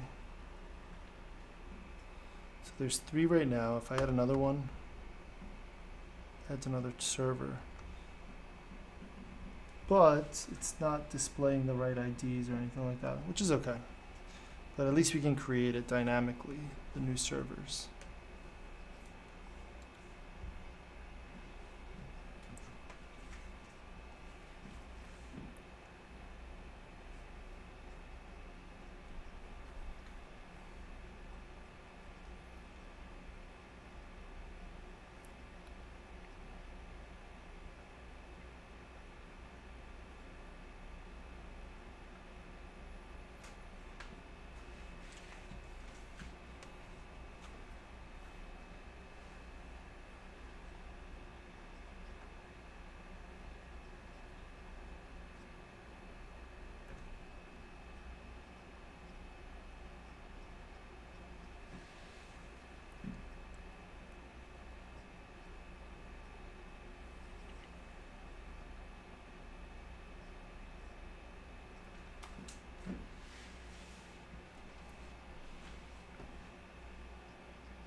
Let's see if we could display the number using I.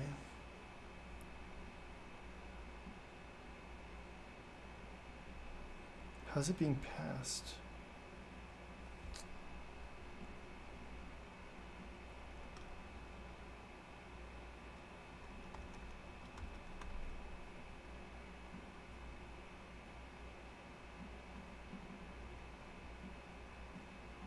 No. Oops, I don't want to Xcode.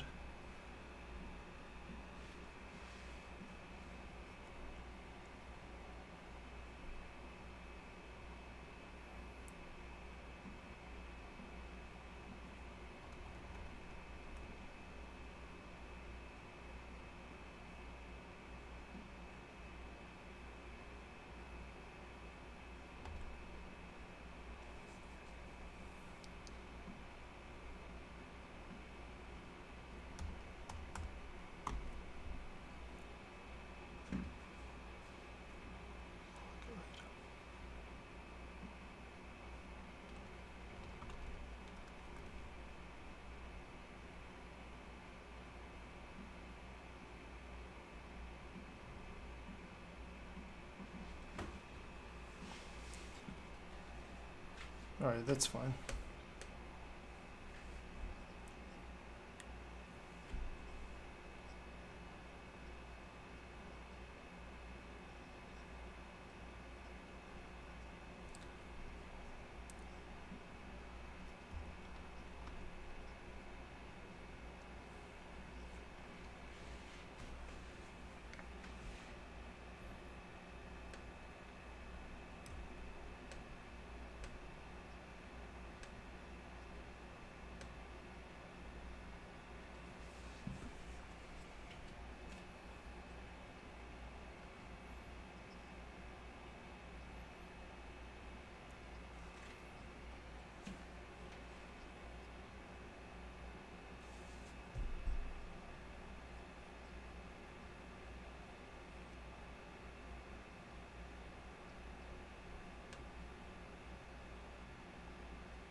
All right, let's play around with this and see if we get see what we can do. Let's make something.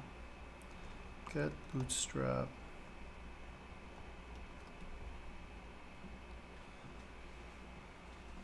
See some examples. Let's see what we could do.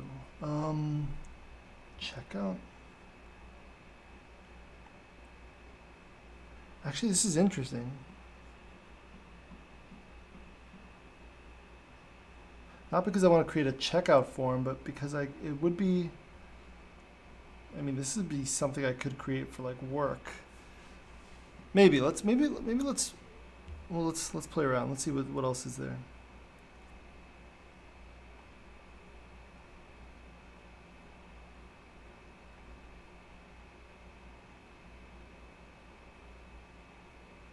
You know what? Let's do that. Let's see what's in the checkout form. So they have like this.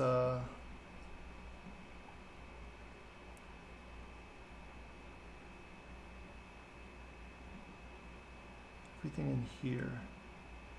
We have a form. Okay, so we gotta bring in a form. Let's go to their documentation. Form. All right, what do we want? We want to bring in a select one. Could you select different things? Oh, that would be in this one.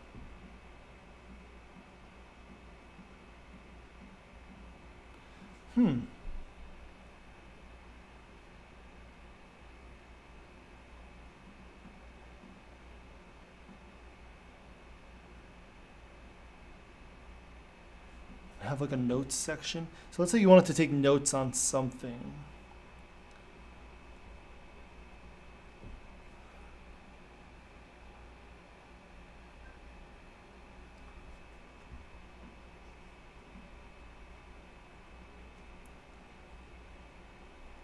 All right, what am I building here? What would I build? All right, let me think. Let's open up text edit.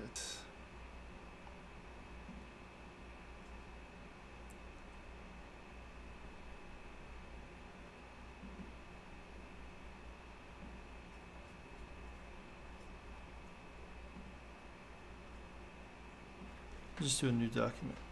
All right, so we could build something. All right, this is going to be kind of, might seem silly, but I'm just going to start talking and figuring out how to do this.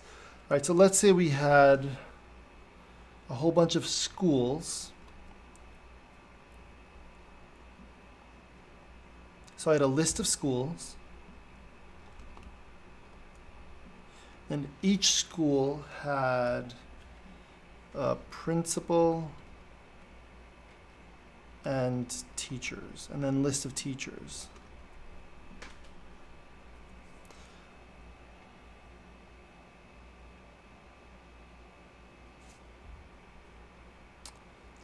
We'll keep it simple like that. So every school has a principal, a list of maybe their address, and a list of teachers. And every teacher has a name. Actually, well, we need a name inside the principal. We need the principal's name. The address is fine. And then a list of teachers and the name, and then notes. So let's just say like we were taking like we were creating a note-taking app. So we want to have our list of schools that we could select. The schools has so we need the screens that we need, or the pages that we need. Let's say it's going to be a list of schools to select, maybe along the left side. When you select a school, the like on the right side, so we're going to have a few columns here, a few rows. When you select a school on the right side, you're going to have like the school information, the principal and the address of the school, let's say, and then a list of the teachers. And then if you click on a teacher, then it opens up the teacher display, and then you can take notes on a teacher, hit add, and then add a note to that teacher. Something like that. Let's see if we could kind of like start creating the layout for this. Okay, so first, a layout for the list of, we're gonna need a way to input these things. Input or creation of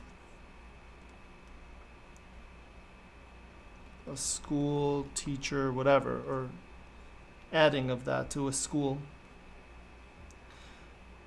You know what, let's start with the left side. Let's start with a, what's it called? Some kind of, not collapse. Well, not a drop down. A group, a list group. That's what it is, a list group. So here, so we're gonna have a list group. And I'm going to make it so that when you click on the list group and make it active, it's going to change what's on the right side. So these are the components that we would be building in Angular. Let's just start doing this. We'll start playing around with this. So let's do it in the app component. We are going to have a row, and we'll make this, let's say 3. And in here, we're going to have a list group. And in this list group, we're going to have school 1, school 2, and school 3. Although, I'm going to create a component that for schools. For now, I'm just going to try to get the layout going and see what happens. So if we look at my app, we have school 1, 2, and 3. And right now it's not clickable, so I guess I didn't do something right. Oh, we could have an active. We could add a active to one of these so that we could see that it's active. So school 1 right now is active. Why is it so close to the top? All right, it doesn't matter. And these aren't clickable either, so maybe there's another... Oh, it needs to be a link. List group. Okay, so this is how I have to do it. Or I could use buttons. Do I want to use links or buttons?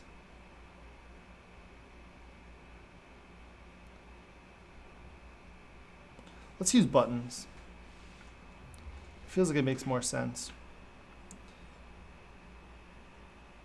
List group.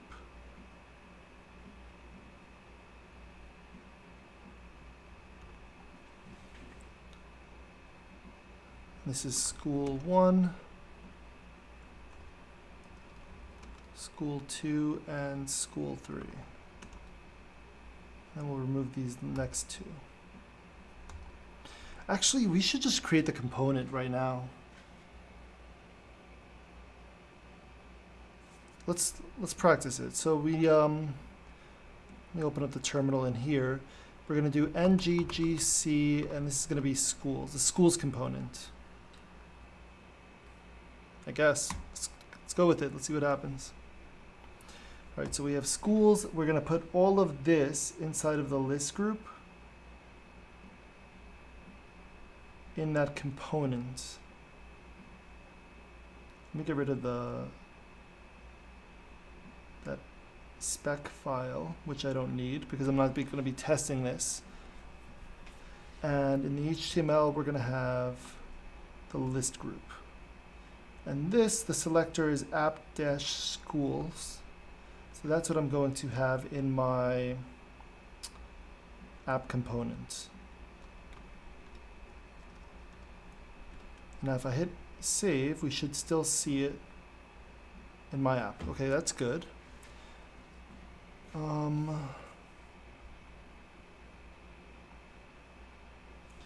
Maybe it's small because I need to...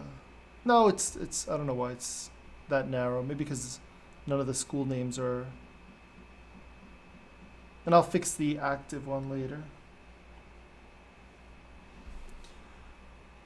Okay, what's next? On the right side, I want kind of like a page that shows us like a description of what we're looking at. So what could we do? Let's look at the different components that exist here.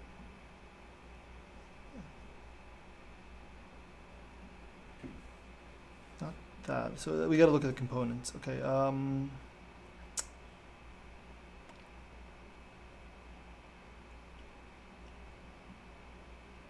Nav? No. Actually, nav would be okay. We could have a nav bar. Let's put a nav bar in here.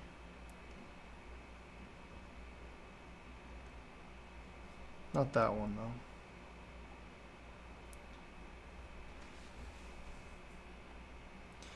Oh, this. See, maybe this is what I'm thinking.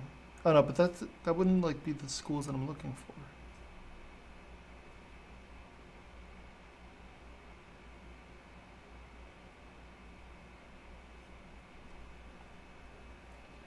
A nav bar, not a nav.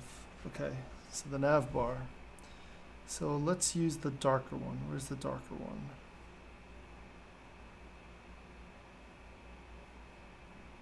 Do they not? There we go.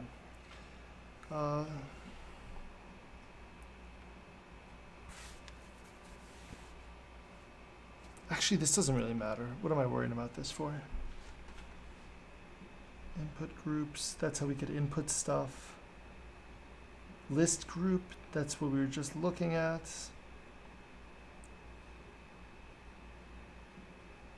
Media objects. We could use pagination later on, not right now.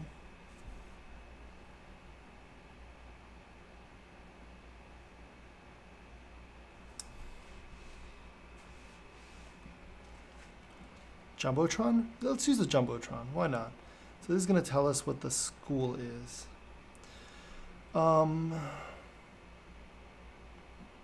Let's see what that would look like. So we have this that's taken up 3. Call, access. This will go to 12. So let's go with 9. Put the Jumbotron in there. And actually, let's just do small so that it collapses if it gets too small. Let's save that, see what it looks like. All right, so that kind of looks nice. So we could have the name of the school here, the information, school information here, and then maybe a list of teachers here. Something like that. Maybe? Let me think. Yeah, we don't need to worry too much about the styling or whatever now. So this would be school 1. So this is the name of the school. Does this change the size? Yeah, that makes it bigger. Okay. All right, forget styling. I have to keep reminding myself that I don't care about the styling. The principal. This is a simple hero unit. Okay, let's just let's put the important information.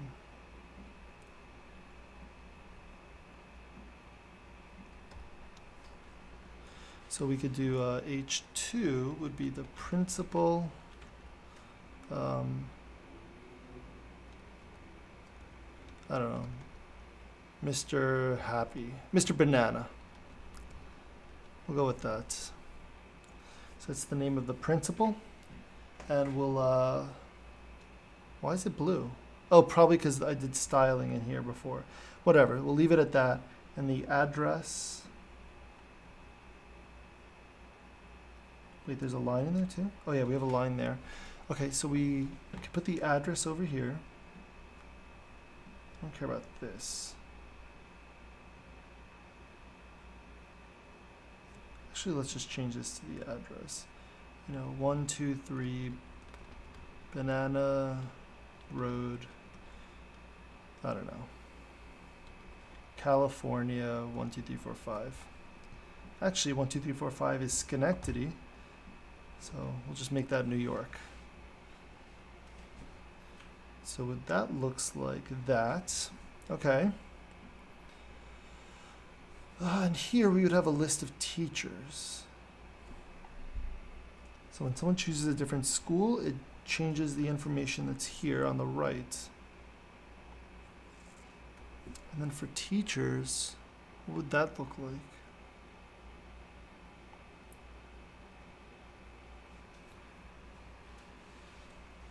That would be like maybe another list view?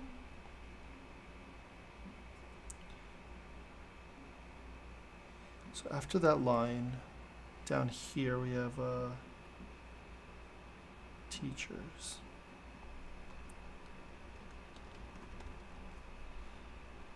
And then I don't need a button. So that's the heading. And then I'm going to put, let's see, how would we do this?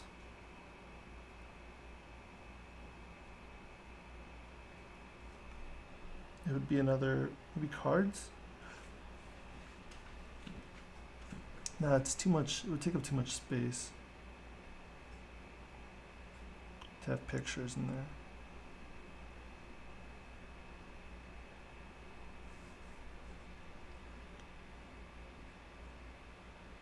Alright, we could play around with the views later.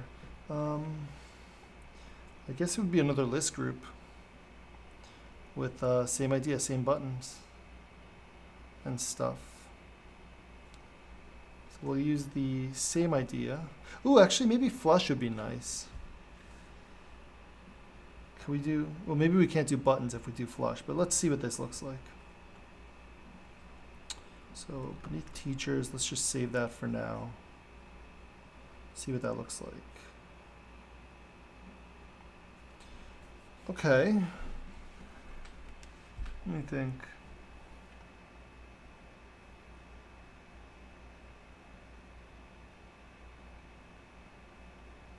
And then maybe, would it be... Actually, I don't know if I like that.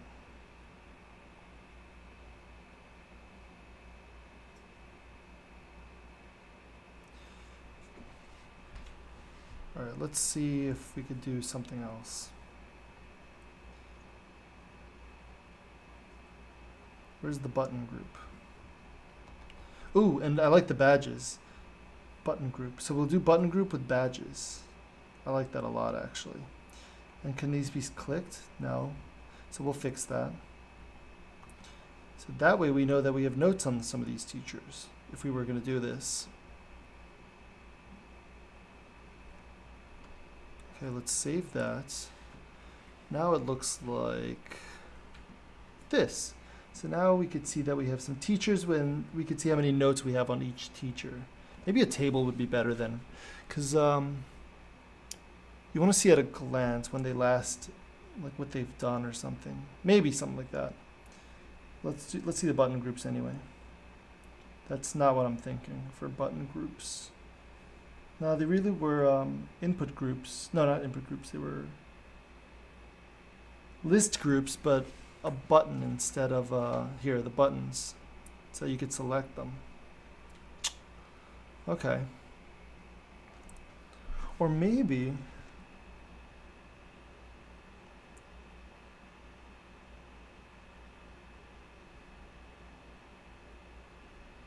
I kind of like this layout, this like split layout. But maybe along the bottom. Maybe when you click on it, it pops open a modal. Oh, that would be nice, actually. That kind of makes sense, because you don't need to see anything else once you click on something. All right, if anyone's still watching, give me a minute. I'm going to go grab some water, and I will be right back, because I'm like losing my voice here.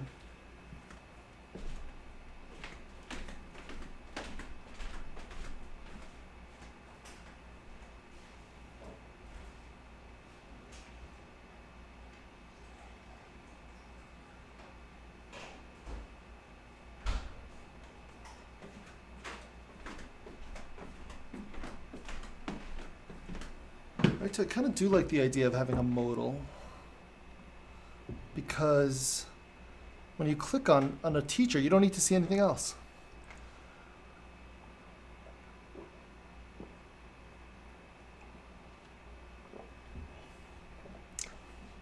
All right, and just at a glance, you could see that they have a few notes or something. All right, so we'll create another page. We'll create another page for now, but eventually that will become a modal. And a modal, for those that may not know, is a page that kind of like pops up on the screen and like grays out the background.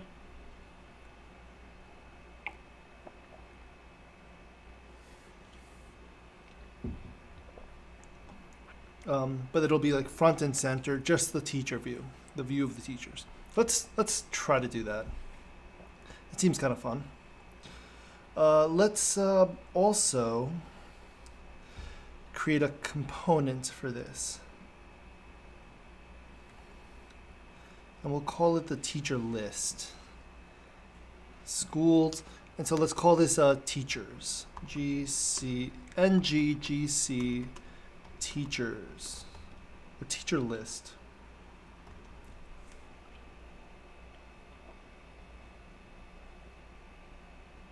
Yeah, we'll go with teacher list.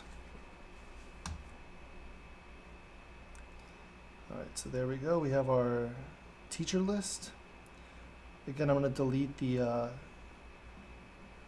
testing file because I'm not going to use that.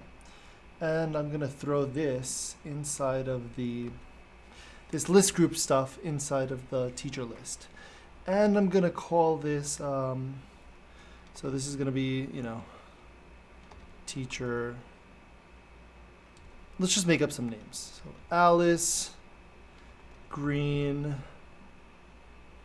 Bob, blue, and Charlie, red. We'll go with that. Whatever.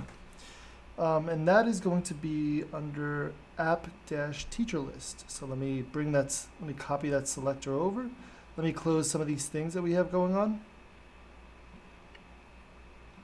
And place it right there. There we go. So now our app component has these teachers. There we go. As you can see, actually I don't want to see it in that. I want to see it in Safari. We could see that we have Alice Green, Bob Blue, and Charlie Red here with the number of notes that we have on them on the side. So this is great. This actually looks a lot better than I thought it would in just such a short period of time, which shows you the beauty of Bootstrap. You don't have to spend too much time to get something that looks kind of nice. Let's see, what else? Okay, so let me make the teacher, page that would become a modal eventually. So that is going to be, I also have to have some kind of navigation system so people can just see a list of schools that they really want to see. You don't want to see every, like for example, if there's like 1,000 schools, you don't want to see a list of 1,000 schools here on the side. You want to narrow it down maybe by district or something else. So I'm not familiar with HTML. Do the classes work similar to how JavaScript classes work? So the JavaScript class would be kind of like a blueprint for, an object, I guess you could say. Whereas in HTML, it's just how you designate. It's like almost like giving a tag, putting a tag on an HTML element so that element takes in all of the characteristics that you've attached to that tag, to that class. So I wouldn't really say it's the way that JavaScript classes work. I would say it's a little bit different. No, it's not really like an object and properties. It's really just like the characteristics that you want. Let me give you an example. Let me show you. So for example, class here. So the class for this div, so this section, I gave it row, and row is taking all of the characteristics that are built into Bootstrap, which is some other thing that I imported here. I mean, I could actually, hold on, let me just, what I could do is I could just pretend that I was going to make, I blew it up too much. Let's pretend I was going to make a paragraph here. So the paragraph is just going to say, hey, what's going on? So this is a paragraph tag. If I add a class to it, so I could name it anything. So I could name it, the banana class. And so then what I have to do is I have to define what characteristics the banana class should have. And I could have multiple classes. So it might be the banana and the apple class.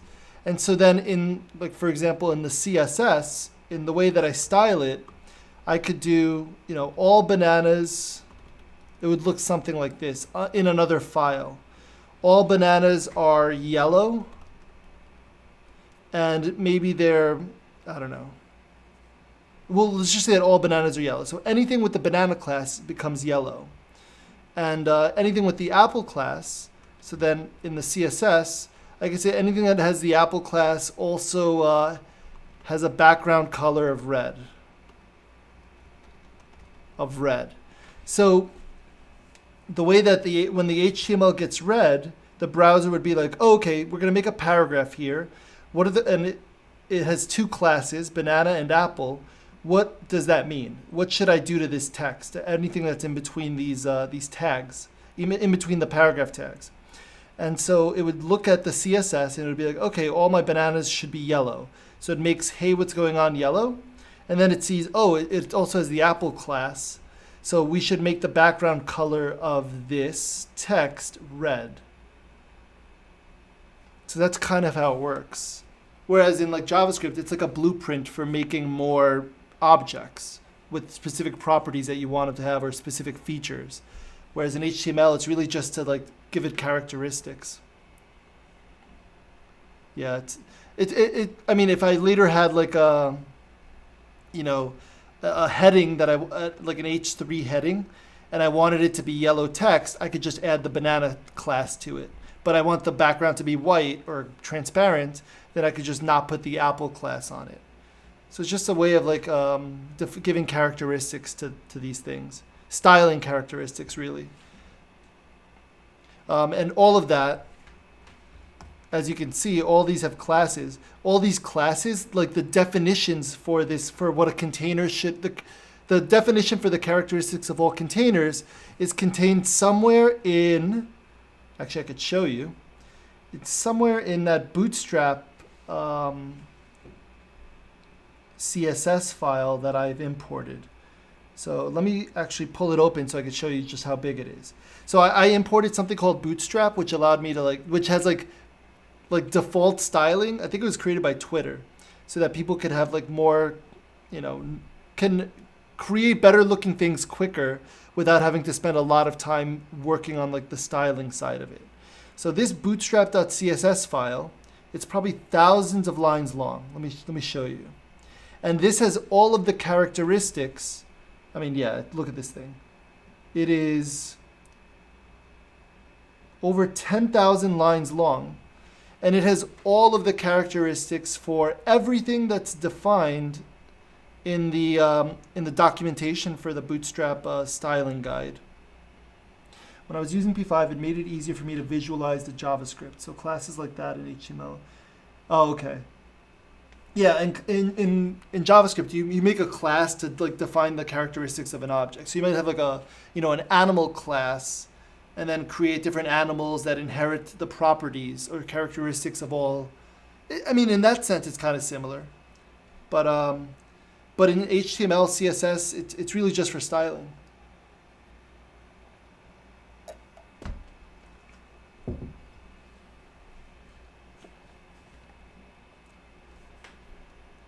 So for example, um, these are coming up blue because I think I gave them. So actually, let me find the container. Container. So you can see, okay, so containers here. These are the characteristics that any div that gets, adds that we add a container class to will have. It's going to have a width of 100%, so it's going to stretch out to the edges of the screen. It's going to have padding along the left and the right side of 15 pixels, and it's going to auto set the margin, so it'll be centered.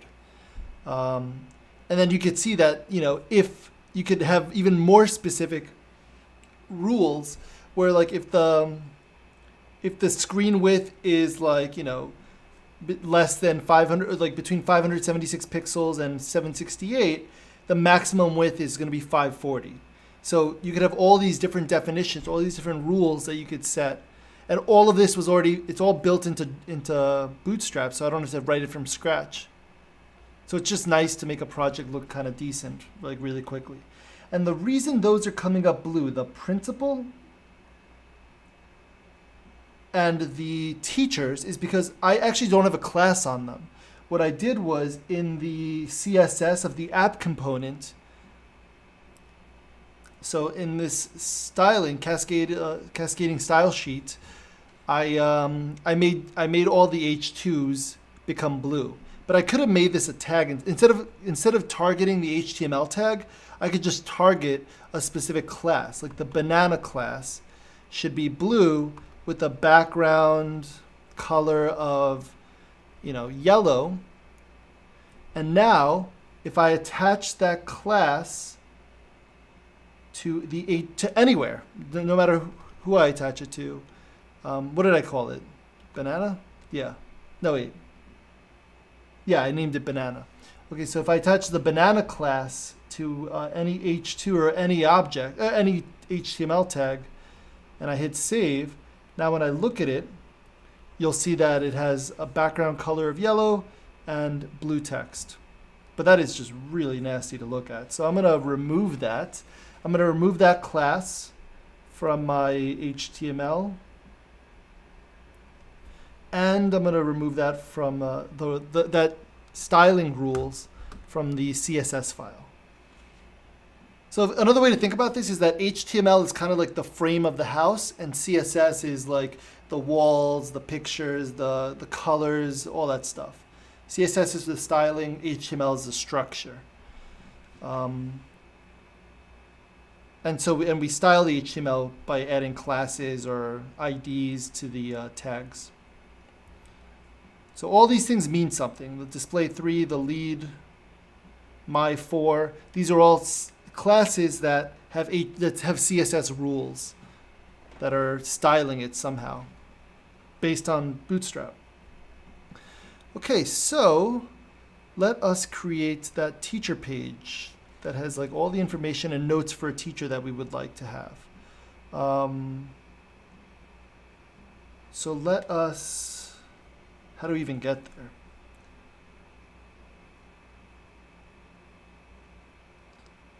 I don't want to make it a component. So here's where I'm like kind of stuck, because now I gotta figure out a way to click on the teacher and pop up a modal.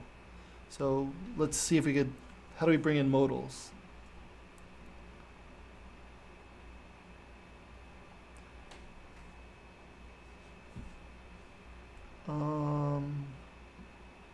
No, not themes. Oh, here we go. We have a modal. Okay, it uses JavaScript modal plugin to add dialogues. Okay, so that's what it would look like. Live demo. So here we go. So this is perfect. So if I was to click on a teacher, this is what I want. I want this modal to pop up. I'm pretty interested in web development, but my CS class is Python and C++. Yeah, for hardware stuff. So yeah, so whenever you do CS classes, you probably will never touch HTML or web development kind of stuff, unless you do some JavaScript, and then you might. But I think most of the stuff is just like straight up like, old school programming languages. So it would be something like this. Can I make it bigger?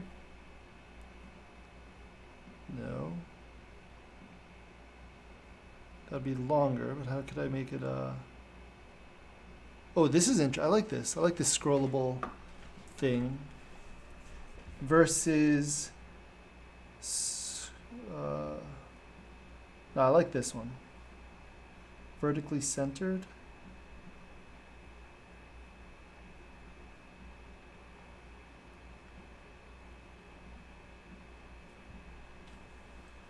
Used Arduino before, which is based in C, but I actually found a P5 library which allows you to use JavaScript within your Arduino IDE.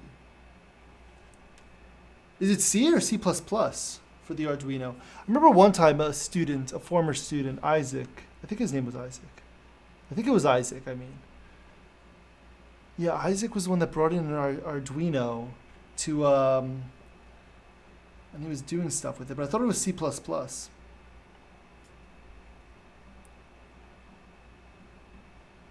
Oh, we want something like this, kind of. Not to send a message, but to add a note.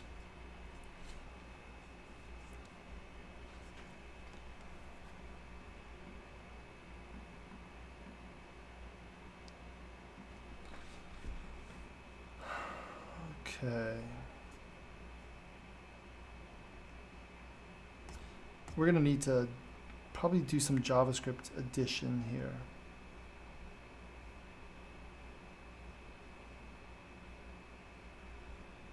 In the getting started, I think it'll tell us the JavaScript that we need. But we already have it downloaded, I think.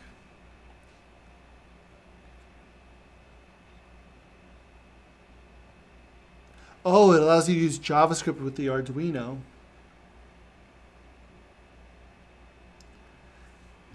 Yeah, I haven't played much of the Arduino, and I have a Raspberry Pi 3 that I haven't played around with, that I haven't. Actually, I have it over here. Hold on.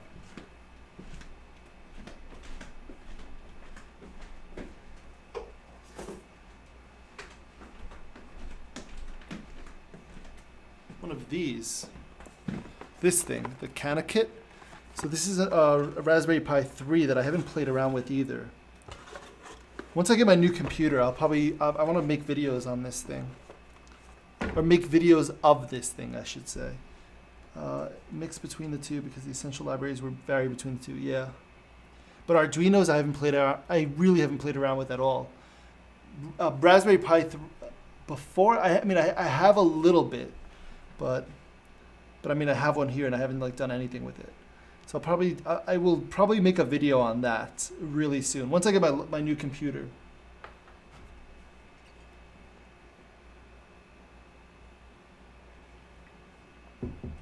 But I always find the robotics kind of stuff really fascinating. And people make some really cool things. So I know I need to bring in JavaScript. You know what? Let's just copy paste this. Wait, our Bootstrap bundle, but not jQuery.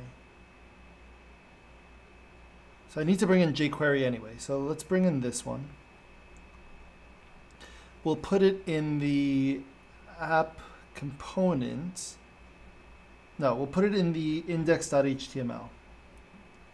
So it'll load it here.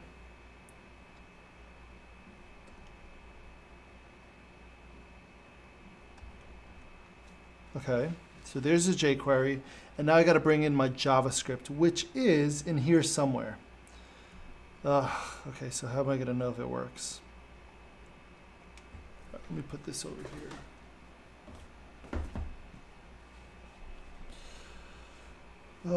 What am I doing? We're going to be... I got to bring in the JavaScript that I've already downloaded. We need our Bootstrap bundle and Bootstrap bundle. Okay, so Bootstrap bundle JS. That's what I need to find. And then we can test out to make sure it works. Okay, so let's do script. The source of it is, all right, so where is this? Not in, can we go back a step? Node modules. It's going to be in Bootstrap.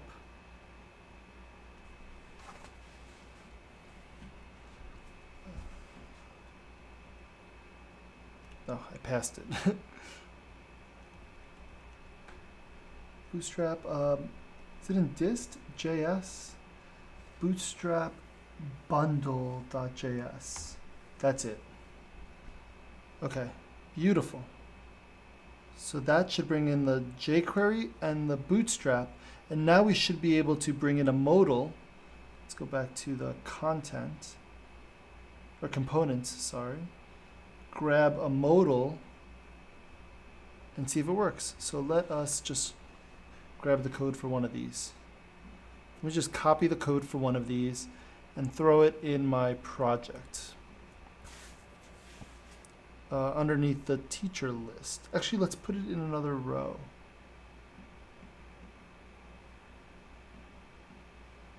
Okay, so let's create another row. Let's go full width and throw it in there. Okay, let's, moment of truth here. All right. Ah, it doesn't work. Launch static backdrop modal, and it's not working. All right, let's see if it's because of our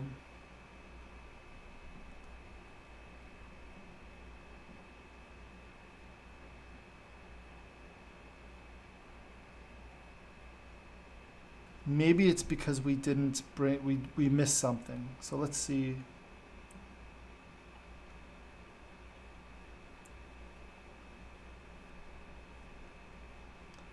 Getting started. All right, let's just copy this code and bring that to our project versus just using what's supposed to already be in there. So let us do that. I hit save. I'm going to go back to my project. And now when I press it, it works. So I must have screwed something up. Maybe I didn't. I wonder what I did wrong then. Bootstrap, popper, jQuery. But jQuery, it said that. Hold on, let me see if this is right.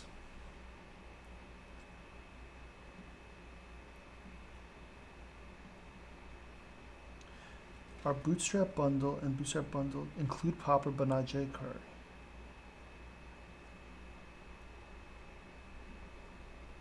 Bootstrap bundle.js. So I have that in there. It's just,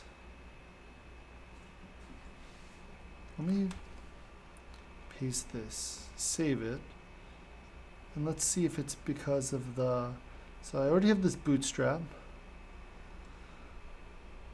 Let's see if I already have jQuery that I'm bringing in here. Let's see if it's the popper thing that doesn't work. No, it doesn't work. Maybe the order no, I don't think the order should matter. Oops. All right, how could I?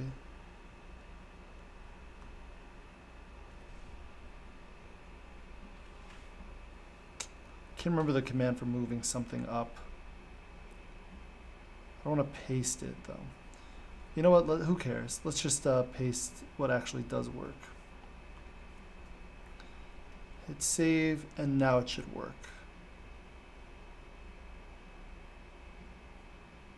All right, there's our modal. Okay, so let's pick a modal that looks better, that actually works for what we're trying to do here. Let's go to components. A modal that goes, hold on, vertically centered. Scrollable. So I like so these are the classes that I have to bring in. Speaking of classes, these are the classes that I want to bring into my the modal that I'm going to use. So I'm going to go back to my modal, which is in the component, and make sure that it has those right classes right there.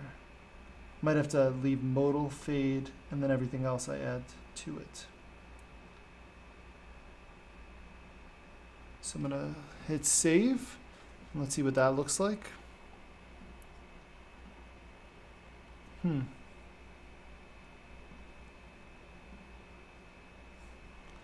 really like that.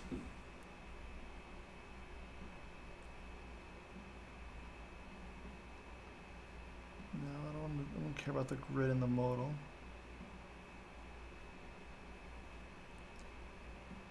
Extra large modal, I like the idea of that. So we'll do that. We'll bring in the modal XL class. Modal XL. What do I have to do to make it so that it...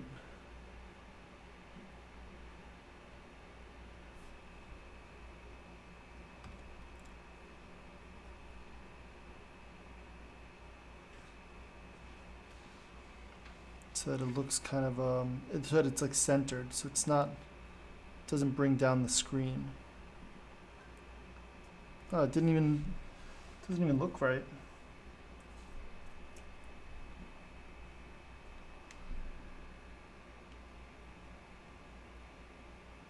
Maybe I shouldn't worry about that yet, right now. Forget the modal for now.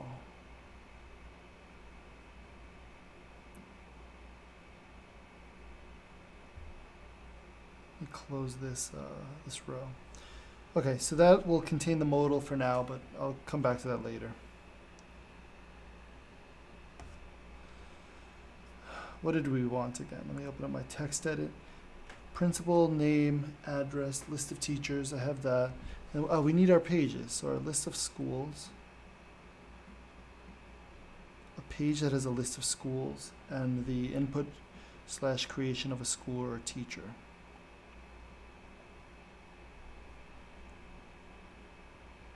All right, so let me go back to my tutorial, see how I could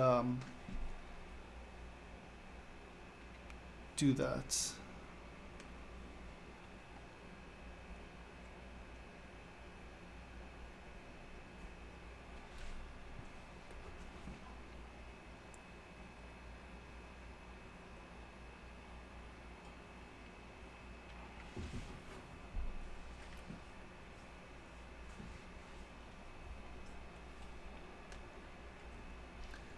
Oh my goodness. Yep, I'm almost at 10 hours. So that's almost 1/6 of the way to go. But I should be at the end of today, not right now, but at the end of today, I should be at, 8 times about 2, 16-ish. So I should be around like 16 hours or so, and I'm only at 10. But I'll probably stream later tonight. I'm going to my parents' house, so I'm going to have to stream later tonight from my parents' house. And I'll continue Angular because this is a lot of fun. I want to actually get this thing working. I think I'm just going to stick to HTML, JavaScript, Swift stuff on this because Swift was just running, it's just, Xcode runs really slowly on this computer. It takes forever. All right, we're about a minute away from 10 hours. I'm getting all these notifications. Okay.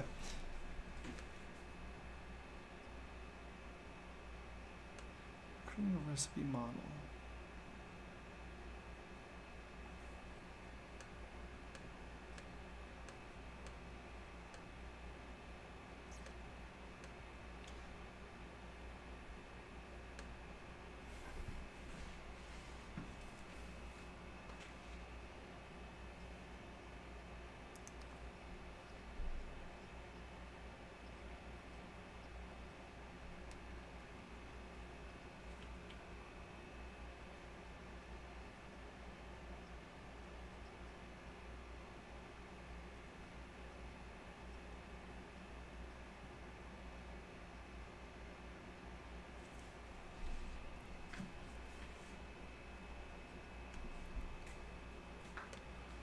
header that okay.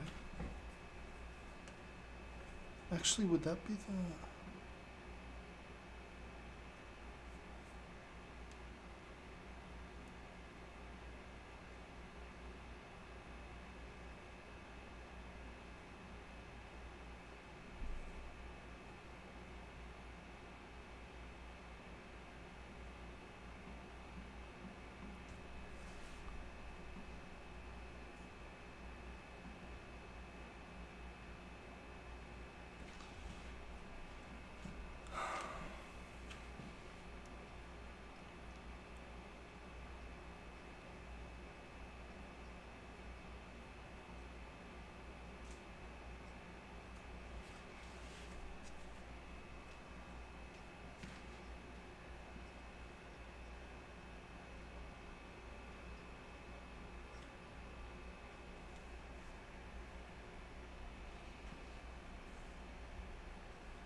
teacher detail?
Hmm.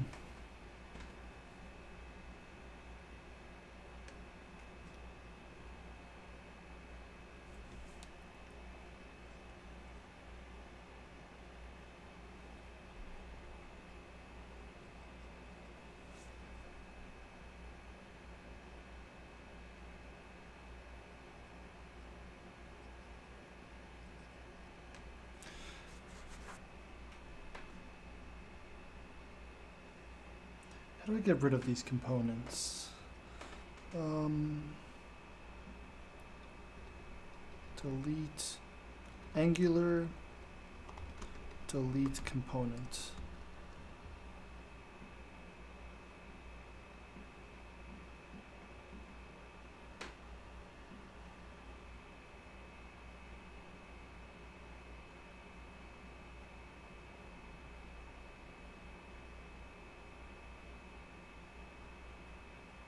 I guess just manually. Okay, so yeah, manually you gotta remove components. So I'm gonna get rid of the server and servers.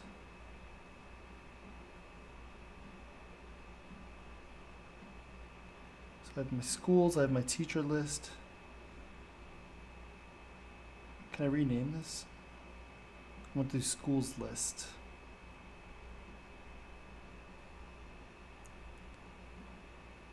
School list. So let me rename that and let me fix.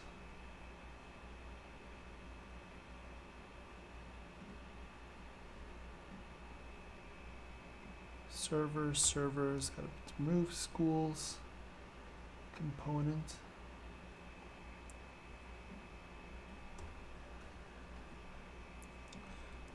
school list component. So we gotta fix that. School list.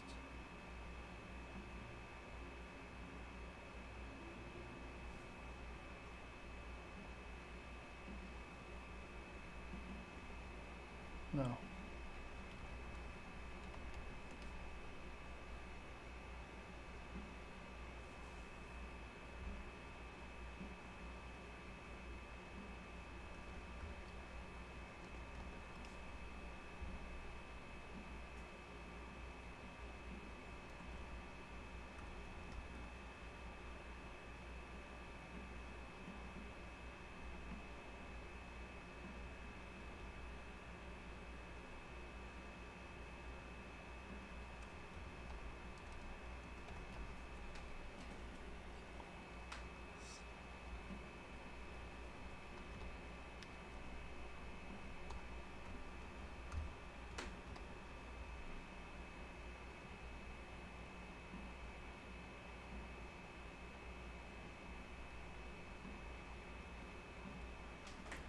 And teacher list I think is good.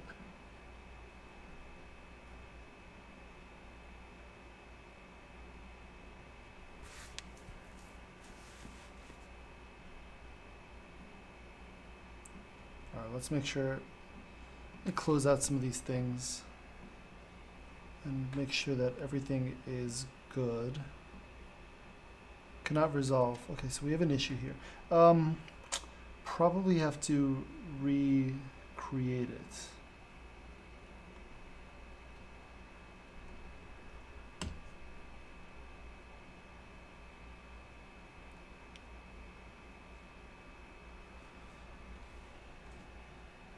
Because I changed some things in the app module.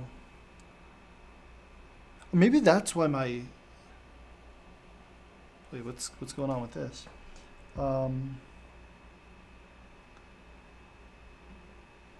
App schools. Oh, okay, so I have to fix that.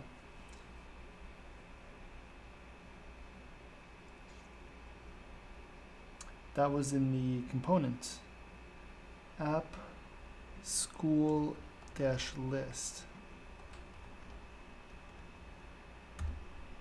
Okay, so let me save that. Let me recreate it.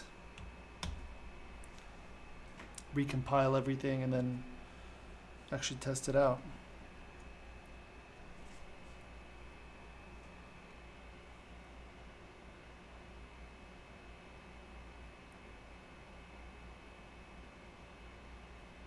There we go, back in business. But I think now that's why my JavaScript wasn't working before, because I didn't reload the entire thing. That's probably why. Let's leave it for now because it's working. We'll worry about it when we get there. For now, I'm going to keep going on this tutorial and trying to apply whatever I'm learning to this project that I'm trying to create.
All right, so he creates a header component. Let's do that.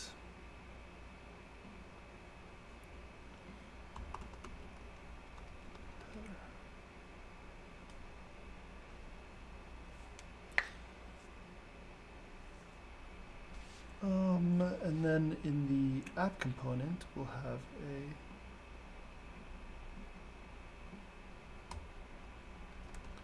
row,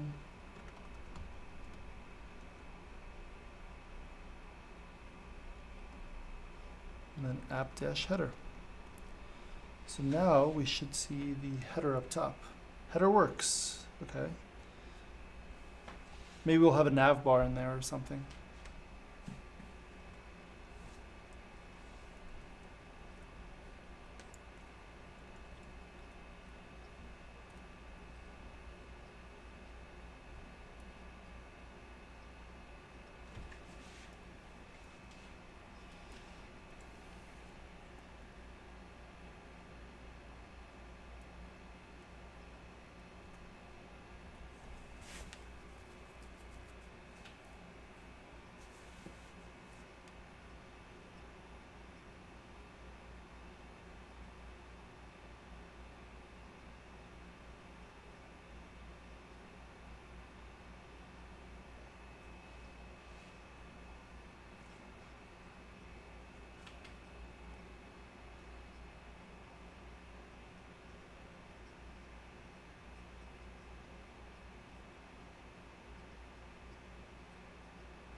Oh, jeez.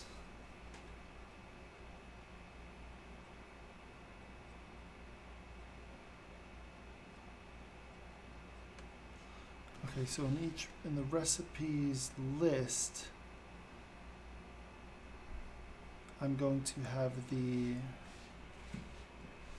not recipe, what am I saying? Teacher list. I'm gonna have the teacher detail. So I'm gonna make a component inside of teacher list, and I'm gonna call it teacher detail.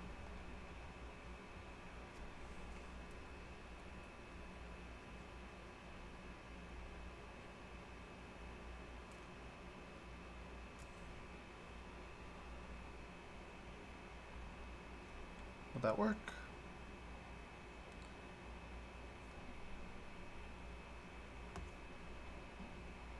Yes.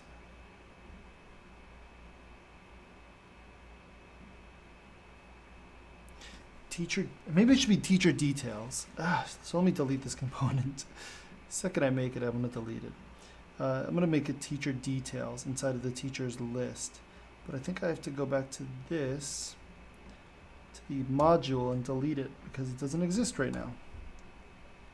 Header component, school list, teacher list, teacher details. Okay, so let's try that again. Teacher details. There we go.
Oh, looks like my headphones are dying. That's okay.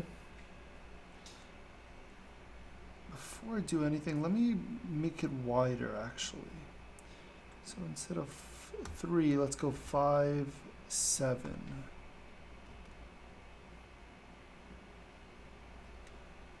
Okay.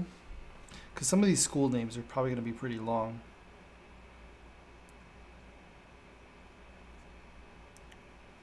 Okay.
Whoa, what happened?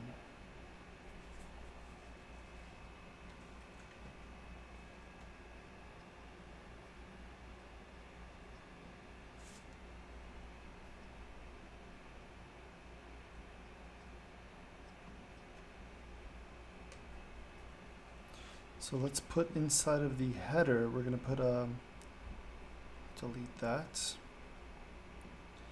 We are going to put bootstrap classes, a navbar bootstrap class.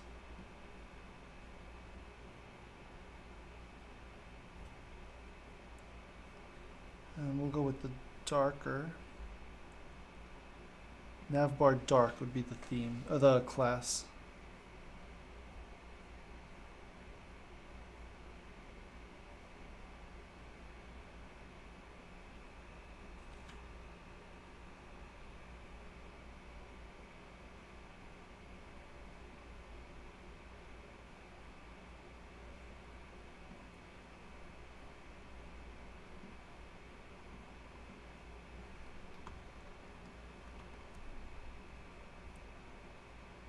Oh, we could just put it all in there.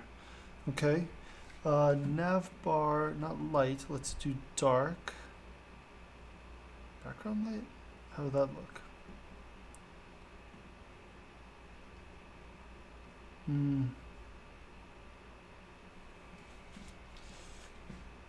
me get rid of the background light thing.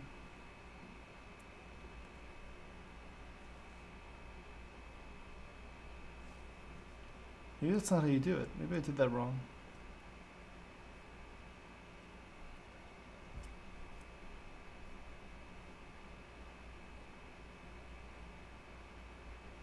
Navbar dark, background dark. Oh, that's what we need. Okay, so let's do that.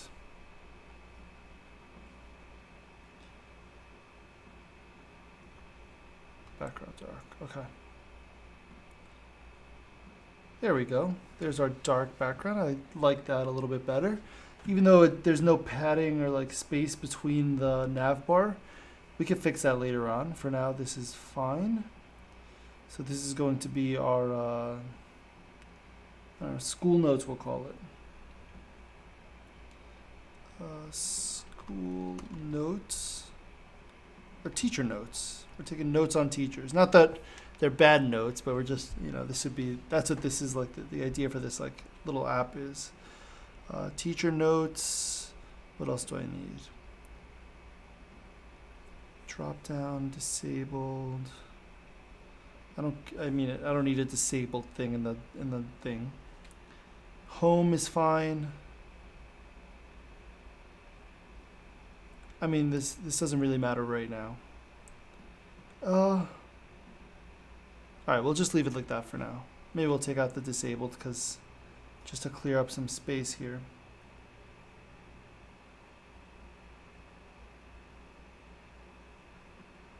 That's this one. We have the drop down link. I'll remove that. Let's just leave it at that. So just a home and a drop down if I wanted to have like some other menu system here. And a search bar, because we might want to search for something. A teacher, a school. So I think a search bar is kind of cooler. So let's keep going.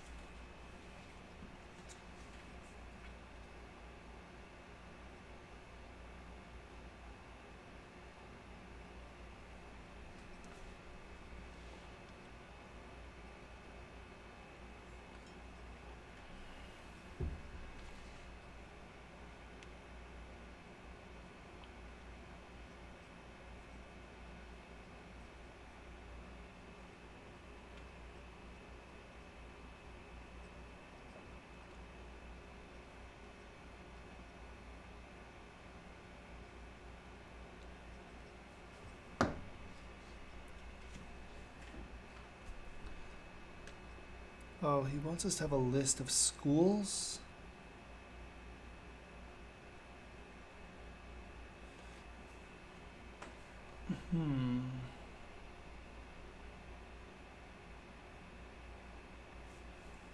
Let's go with this for now. Let's just forget that.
Wait.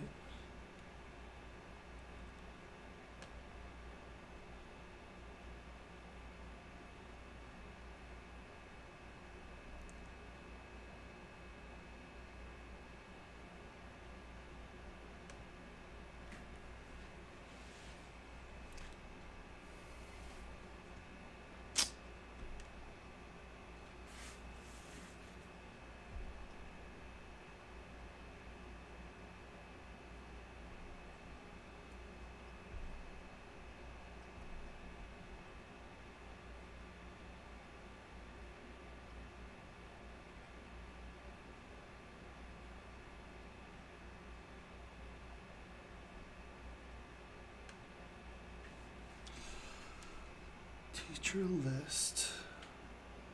Teacher details.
School list.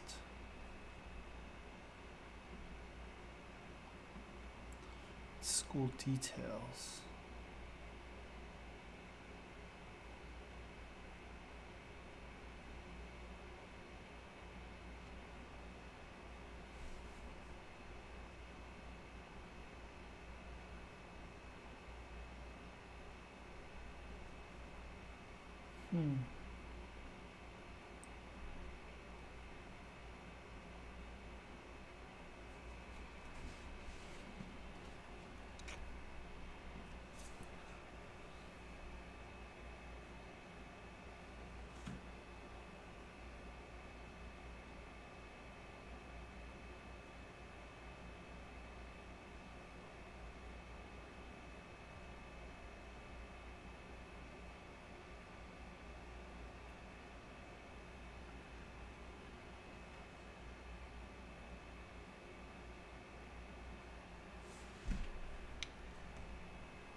So school list, we want to have a list of schools, which is going to be an array of schools.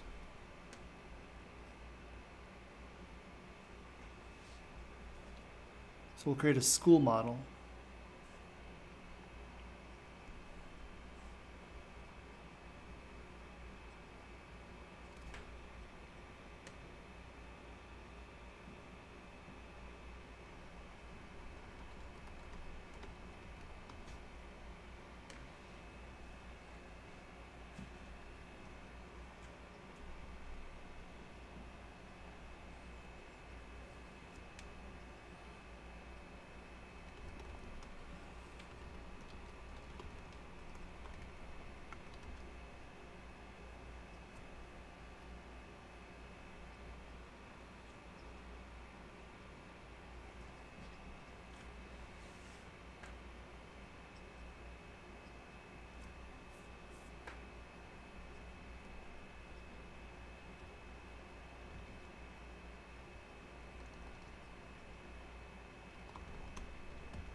Public principal.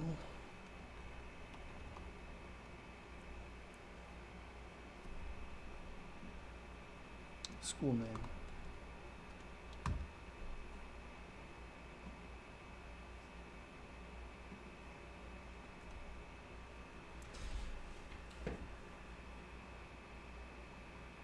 Or would it just be name?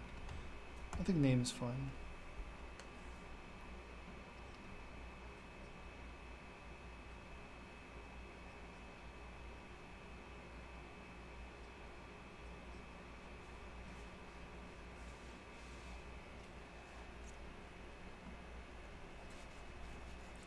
Name,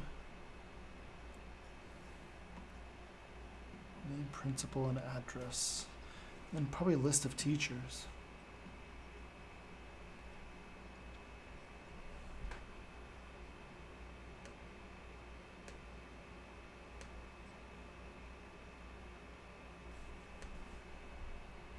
Let's create a constructor.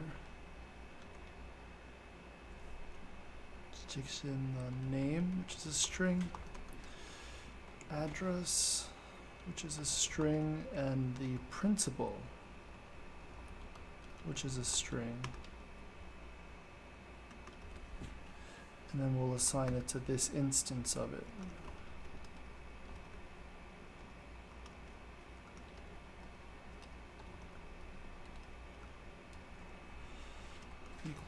principal.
So we're going to import school from the model.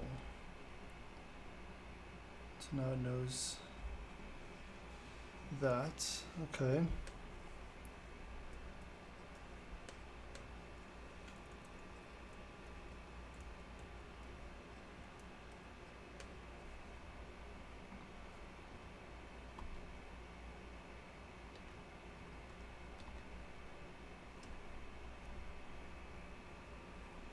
So name is PS1.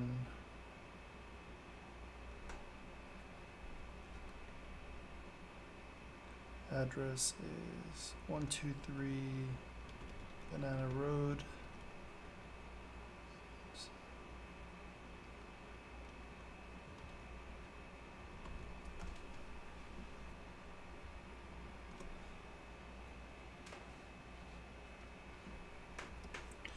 New school, let's create another one. The name is going to be PS2. Actually, let's make these very good single quotes. 234 Banana or Apple Pie Road. And the principal's name is Mr. Dink. Go Mr. Dink from Doug, if anyone's ever seen that. Let's create a new school. PS3. And this is located at 345 Nowhere Street. And then the principal's name is, I don't know, Mr. Teddy. Okay, so we'll go with that. So that's 3 schools that we created using our constructor. And we're going to bring them in over here.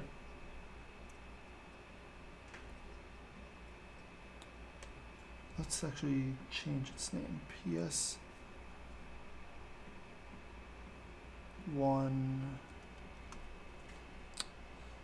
school for, I don't know, CS. PS2 school for art. PS3, some of these have crazy names. The school for reading, whatever.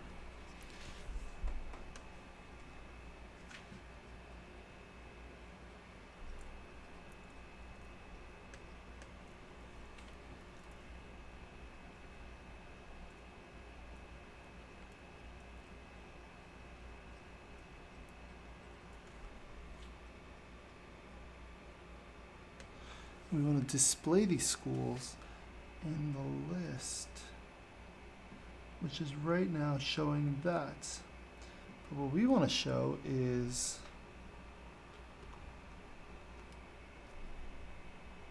where did I save it in?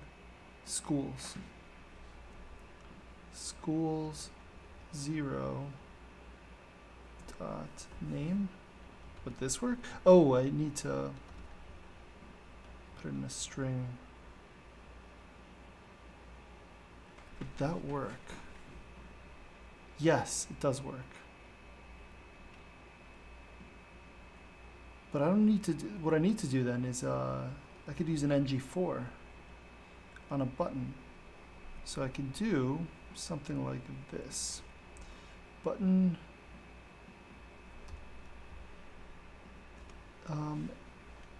structural directive ng4 let school of schools,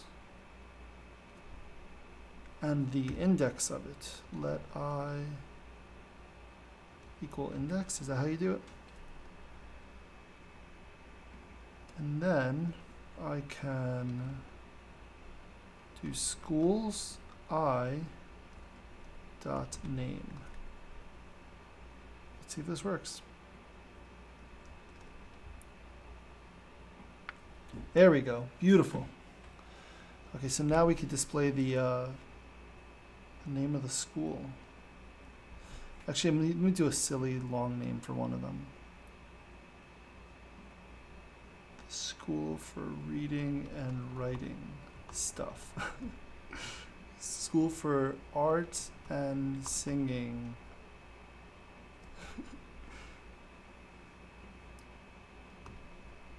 Alright, so there we go. So the school for reading and writing stuff. Kind of like that. Okay, let's continue on. Oh, and actually then, depending on which one's actively clicked, that's what we're going to show here on the right side. So we got to figure that out.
All right.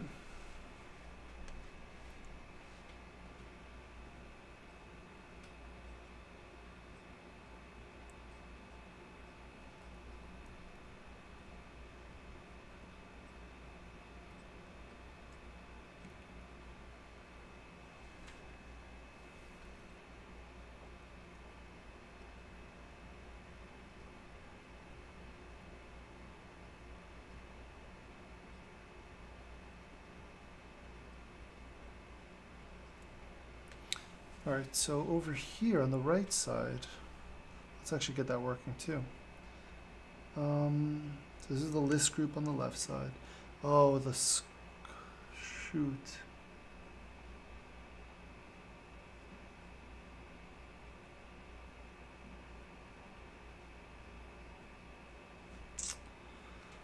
Oh, where am I displaying that? I think, oh shoot, that's in the component. School list, maybe school detail then.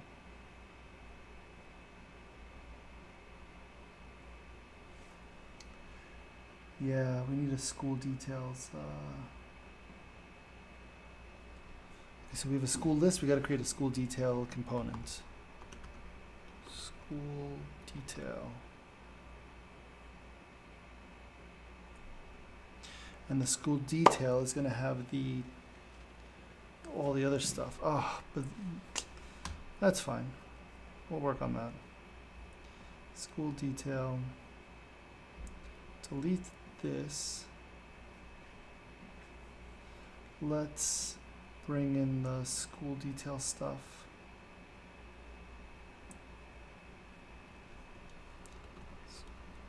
Detail. And that's Command D, so then we could do app-school detail. And now we could bring in all that HTML here. Let's see if this works. It should still look right. Alright, so it's a little screwed up. Oh, that's because I think it's taking the... So this should be outside our school detail. Call small 7. And school detail goes in here. There we go. Now it should look right. Yep. And now we could start accessing in the school detail. Actually, no, in the school detail, I won't be able to access what's in the school list. Oh, not without using the same constructor stuff. I'm gonna need to probably create a service or something to be able to access, pass the data along to this as well. All right, let's see.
My AirPods just died.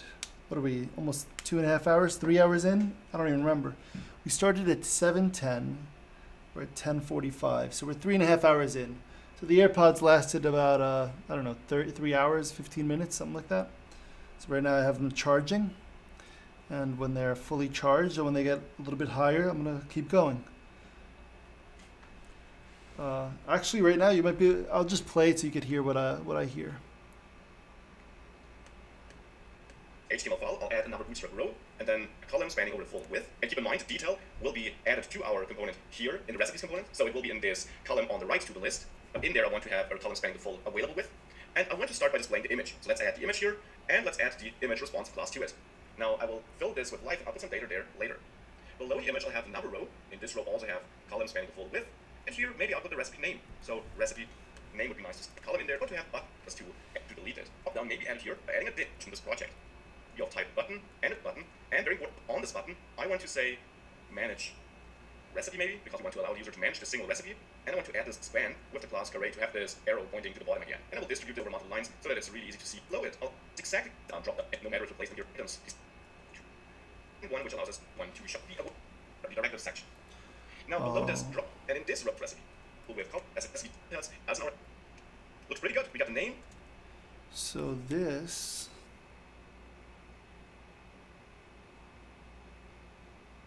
Oh, so here's a button that allows you to edit what's in this section.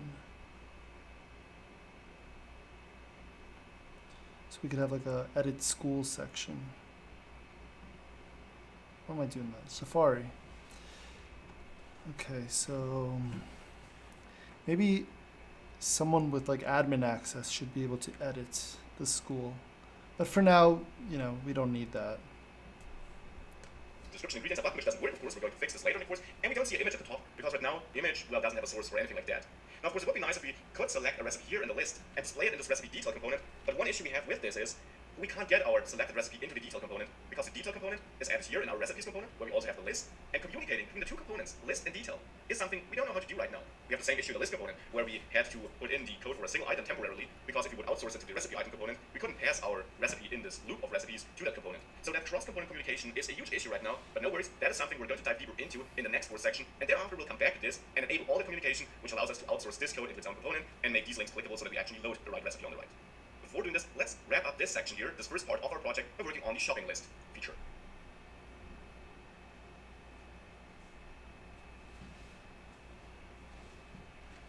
We finished, for now, all our recipes components. Let's work on the shopping list now. Now, the shopping list component, if we have a look at it here in our files, here, in the HTML file, we already added some content to its template here, but instead of saying the list, I want to output an unordered list, a type list group, or class list group, I should say, so using this bootstrap class. And in there, I want to have clickable list items, so add an anchor tag pointing to just hash for now again to make sure that the recruiter uses like element there. Single, what I'll do for now, something here. Cursor pointer.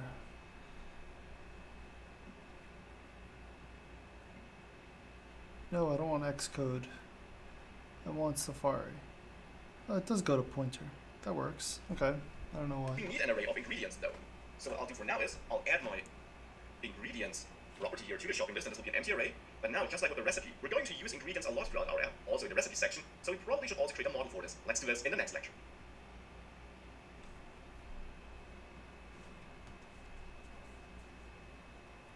We're going to use ingredients a lot in our application, so having a model for it makes sense. Now, where do we store this ingredient model? We store the recipe model in the recipes folder because it belongs there feature-wise, but where does the ingredient model belong to? Well, I believe it belongs in a new folder, the shared folder, which I'm going to create in the app folder. Shared is a fitting name for this folder because it will contain features or elements of our app which are shared across different features, like the ingredient, which we're going to use both in the shopping list and the recipe section. So here I'll create a new file, and this file will be named ingredient.model.ts. In there, I will export a class named ingredient, and here we will basically define how an ingredient should look like. Now, how should it look like? It should have a name, so publicly available, which is a string, and an amount, so how many items of that type should we have? So maybe amount here, which would be of type number. Now, in the constructor, we of course want to be able to receive that as arguments, name and amount, and then assign it here as before. So this name equals name, and this amount equals amount. Now, that is such a typical setup that we receive the arguments we want to assign in the constructor and then instantly assign them, that TypeScript offers a shortcut. We can get rid of the declaration of our properties up here, and get rid of the content in the body of this constructor, and simply add an accessor in front of the property name here, so public in front of both arguments. What that will do is, behind the scenes, it will create the same effect we had before, so it will automatically give us properties with the names we specify here as argument names, so name and amount in this case, and it will automatically assign the values we received in this constructor to these newly created properties. So a nice and convenient shortcut. With that, we define how an ingredient should look like. Now we can use it in the shopping list component. Let's do this in the next lecture.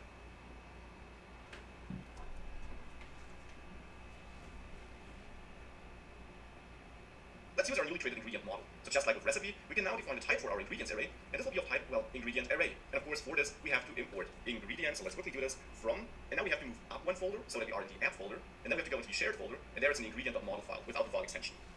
With that, we can now create one first ingredient. So let's use our ingredient constructor, and we have to pass name and amount here. So the name could be apples, and we want 5, let's say, maybe oh, but we into its own easy. The before on this anchor tag to loop through all the ingredients, I believe. And then maybe in parentheses thereafter, and these parentheses here.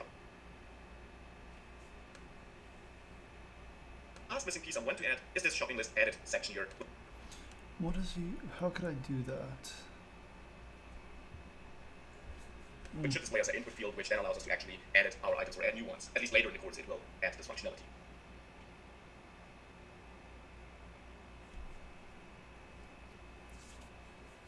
So let's work on the shopping list added component. In its template, I want to add a bootstrap row, and in there I want to have a column spanning the full width, like that.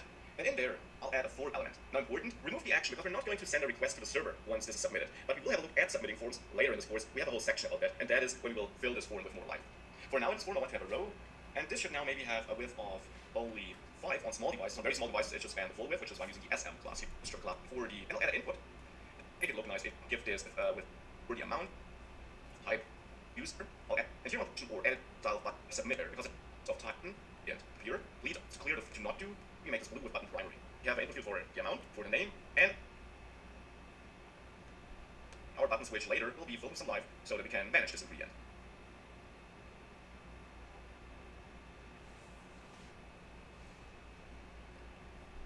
So that's the first basic setup. Of course, we can improve this app. For example, I don't want to have recipes and shopping list component on the same page. We will fix this soon, first temporarily, and then with a real good solution later in the course. And I also want to have my components communicate with each other so that we can actually store the content of the items in our recipe list in their own component, that we can select a recipe here and load it in the detail section, and so on. For now, though, that is how far we can go with the knowledge we gathered. The blocking thing right now is the component communication, and that is why we're going to dive into this in the next course section. See you there, and then see you back in this project later in the course.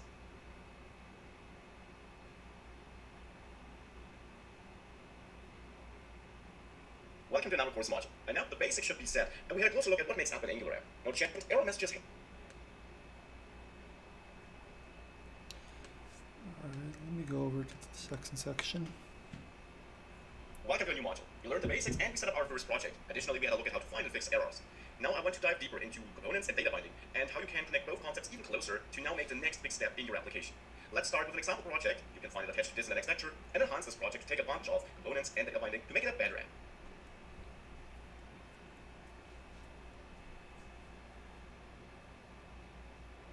That's the project you can find attached to this lecture here. It allows us to define a server name here, and then some content for the server. And then we can either add a server or a blueprint. And as you can see, both look pretty similar, but the server is bold and red, or has some bold and red text. The blueprint has some italic blue text. So that's the difference here. Now, this app is all running in one component as of now, in the app component. Add a new window.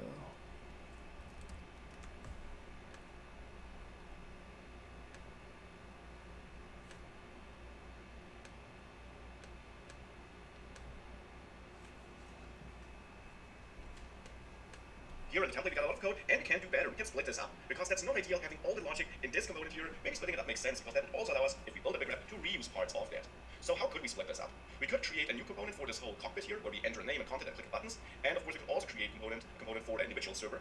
And with that, we should have a much leaner app component HTML file, and we will bundle our business logic better into individual components. Now we learned how to create new components. I will use the CLI. You could of course also do it manually. And I will create new components with ng, g, and then let's say the first component could be this cockpit here. So I will simply name it cockpit component. Now as addition, you can type --spec false to make sure this spec, this testing file, is not getting created. I deleted it all the time anyways. And then I will repeat the step for another new component, which I will simply name server element. Server element because it could either be a server or a blueprint in this example. So with that, we got two new folders in our app component. So two new components. Thus far, nothing you don't know. Now we can of course take our code here from the app component HTML file from this template. So for example, this first bootstrap row here, cut it here, and add it to our cockpit like this. Now, of course, if we remove the template part here, we also have to remove, or we have to move the methods we're calling here. So on add server and on add blueprint. So in the TypeScript code here, I will copy both, or I'll cut both elements here and move them over to our cockpit. And we'll soon also come to ng on init and what this does as a side note. Now, of course, my issue is that I try to push this to arrays, or to an array, which doesn't exist here. Server elements, that array is still in the app component. We could, of course, move that. Oh, and maybe I should also move that closing brace. We could, of course, move this server elements array, but then we would no longer have it in our app component, and we will need it there too, though. Because there, we still will need to replicate these server elements to create the, well, service output here.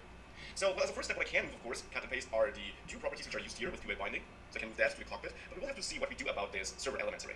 For now, let's go back to the app component HTML file and take a single server here, so this panel div here. So with that, all we have here now is the row and the column, and the other part will go into the HTML file of the server element, because that is a single server.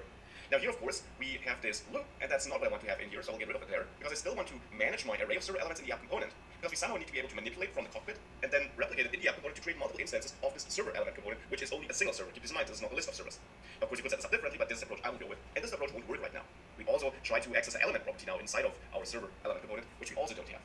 So a couple things to fix. I like the general way we split up our app, and that we now can add our app cockpit here, where we before had full HTML code we moved over there, and that we can add our app server element let before on component broken and are unknown. So we somehow, and that is a key part, need to get the new server we add in the cockpit to this array of servers in our app component. So we kind of need to inform our app component that one of its child components, the app cockpit, changed, or that something changed there to which we should react, a new server was added. And then we also need this array of server loop iterate data between, but we'll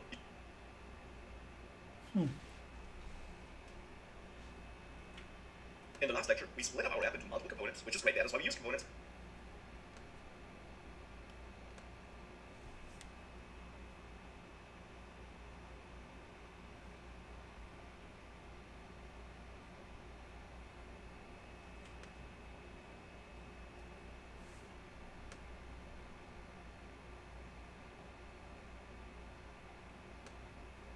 Wait, what?